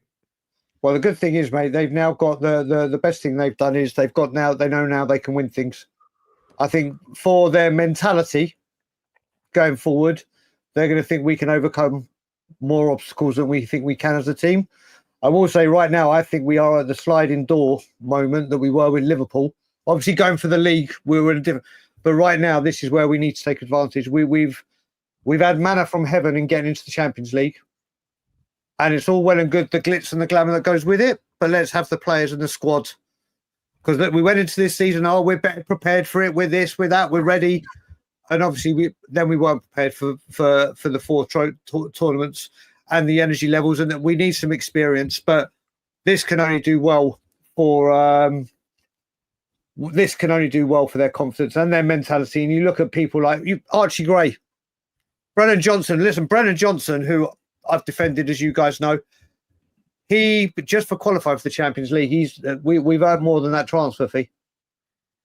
You go back and look at Brennan Johnson. If he hadn't got those goals and assists, we would have been in a lot closer of a relegation scrap than we actually were if it hadn't been for his goals and assists. If you go back and look at it, the players, congratulations. The mentality and the character this is going to build for them from this season, from on the pitch and off the pitch, is brilliant. And now we just wait and see what happens in the summer. And then the next guy I want to mention, I don't know if you're going to be quite ready to give him an apology yet. Not a chance in hell. You don't even need to ask the question. Not even with his goddamn blah, blah, blah. Hopefully this will get us on the road to where we need to be. It's like, bullshit, Levy. You should have invested. See, I know what you're going to say. Bullshit, Levy. You could have invested in this squad. That's the chance. It is such waffle. It is such blah, blah, blah, blah, blah, blah. Let me just put this out there, Brian. Do you not deserve a little bit of credit for not sacking Ange when a lot of people were saying sack him? He kept him. Mate. He kept him. Mate, you've now come on to my specialist subject. And my default setting is no. Computer says no. Damn right. But you know, if it was up to you, you would have installed Mason in charge. I'm just saying. No, I tell you what, mate. I mean, I should have not let you finish the question. The answer is no. Listen, you've got me saying how I feel about Ange and the situation. Don't think that the Levy the debate is changing for no money. Brian, go on, Ben. You can try now. Levy did say at the beginning of the season or beginning of last season, I think when it was at some point, we've got our Tottenham back. We've just won the UEFA Cup, Europa League. Is that our Tottenham back? Well, he said that the year before last. He listen. We've won like I said, everyone at Tottenham deserves credit. Am I willing to drop any pressure or feelings that I have towards that man? For 25 years and it? No. Go. I tell you what, go out now and buy players that are Champions League quality. Go pay the wages. Go equip whoever the manager may be with players to help nurture this young crop of players coming through, some game changers that can do things. Then come back and ask me that question. But I know at the moment it's all yada yada yada yada yada. And that man, I like I said, I've got my PhD in Levyisms, and it's bullshit whenever his lips move. Yeah, look, I don't disagree with you. It's all on this summer. Like, if we actually give Ange, because I don't think he's going to be sacked now. So I think if you give Ange a squad to really go and compete next season, then we're going to see what he's really made of in terms of a Premier League campaign. But look, it is getting late. So one more question for you, Brian. I just want you to just run us through your emotions of last night. Tell us what it actually meant to you, how you were celebrating. So obviously we got to the Scotland Yard early. Queues were going in there. We got in. The atmosphere was rocking from the beginning. Cody Mack came down as well. Bobby Kay was there. There was just loads of people. Lots of people asking. Say again? My song going. My song. Mate, you know what? We tried to get it going.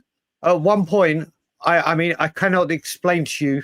If I just at the noise levels that were there, normally my table will get the chance. You couldn't hear yourself think. And then when the goal, every time that there was like we're on the attack or something, and I thought we're going to have to score a goal, I had to cover my nose like this because there was like literally. Then when we did score, I got up on the chair. The table went flying and almost knocked my chair over. Then, literally, as I had to go out or go to the toilet, I was ducking and diving. Like I thought I was having a boxing match. Then I got hugged so often that I literally thought the pressure in my hugs was going to shoot the stents out my nose. And then at the final whistle, mate, I've never, ever. Simeon, all I can say is remember Leicester and Sim and Ben, remember Man City away with the Kane. Imagine that, but like with 400 people in very, very close. I cannot begin to tell you what a moment it was at the Scotland Yard. Cannot begin to explain it. I mean, everywhere around the world, and I will say the last 15 minutes, I thought I was going to be physically sick. I couldn't drink. I literally, I was like, you know, when they say to you in a plane, put your heads between your knees and brace for impact. That was basically me for most of the last 15 minutes. It was, but yeah, I can't. The emotions are just incredible. From Tottenham fans all over the world, it's quite something. I think, like, for me, it just still hasn't properly sunk in what we've actually achieved here, because it is massive. It's absolutely massive. Now, I'm going to finish off with these last couple of super chats, then we'll call it a night. Chang says, what a way to end the pre-match pump-up shows for 24-25 on my 16th appearance on Thursday morning. This one's for Grandpa Brian, 1936-2025. Big up to you, Chang. Thank you so much for the super chat, and thank you for your great additions into the pump-up shows as well. 1Q says, a true leader is someone who stands by their team in the toughest times. Absolutely. Who's he talking about there? And I'm guessing. Umar Haidari says, they have the money, trophy, have to act like big boys now and get the top in class players and make big decisions if Ange can take them to the next level.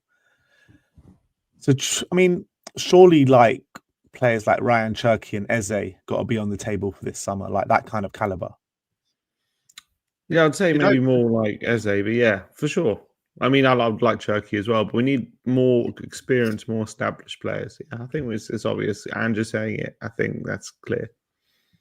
Well, the thing is, what you got to look at it just quickly. That's just very good. I mean, you now look at it with the proposal of going into this window with Champions League football with Vinay and Paratici over Mun and Lange, and that could be the recipe to get a real difference in the quality of player that comes in. Do you reckon though, like, because you were saying Sim before about Paratici not wanting Ange here, do you think he uses the example of Ten Hag at Manchester United last year, an example like to get his way kind of thing? For sure. I mean, that's probably, yeah. Or, I mean, it wouldn't surprise me. And that's an example that a lot of people have used. I just think that it's a different case. I really do. I think it's a different scenario. I don't think it's the same thing. Winning a trophy at Tottenham is not the same as winning an FA Cup at Man United. It's just two completely different things. It's not really. People are comparing it. I think the level of achievement is not the same, in my opinion. But people want to say is.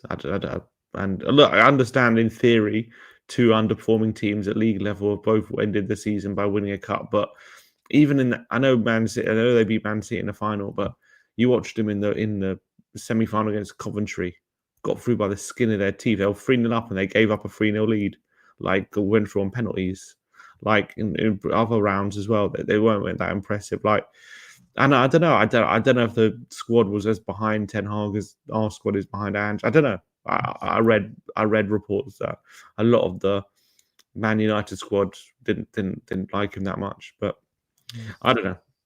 I think it's different, but maybe he'll use that. And I don't know if he's wrong to use it or not, but I don't know. That's just the reports anyway. Look, to be honest, I don't know how much truth there is to the Fabio not liking Ange thing. It's just that's what some ITKs have kind of suggested, but I don't know. Oh, also, I've just remembered. I'm gonna remember saying Danny, the Hotspur had reminded me something. So I was on the stream with him.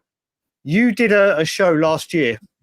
It was just one of your normal, you know, like you used to do the fan show every day, but you had one of the random and I came on and spoke about two things. One of them saying that I absolutely hate Nike and I can't wait to leave them.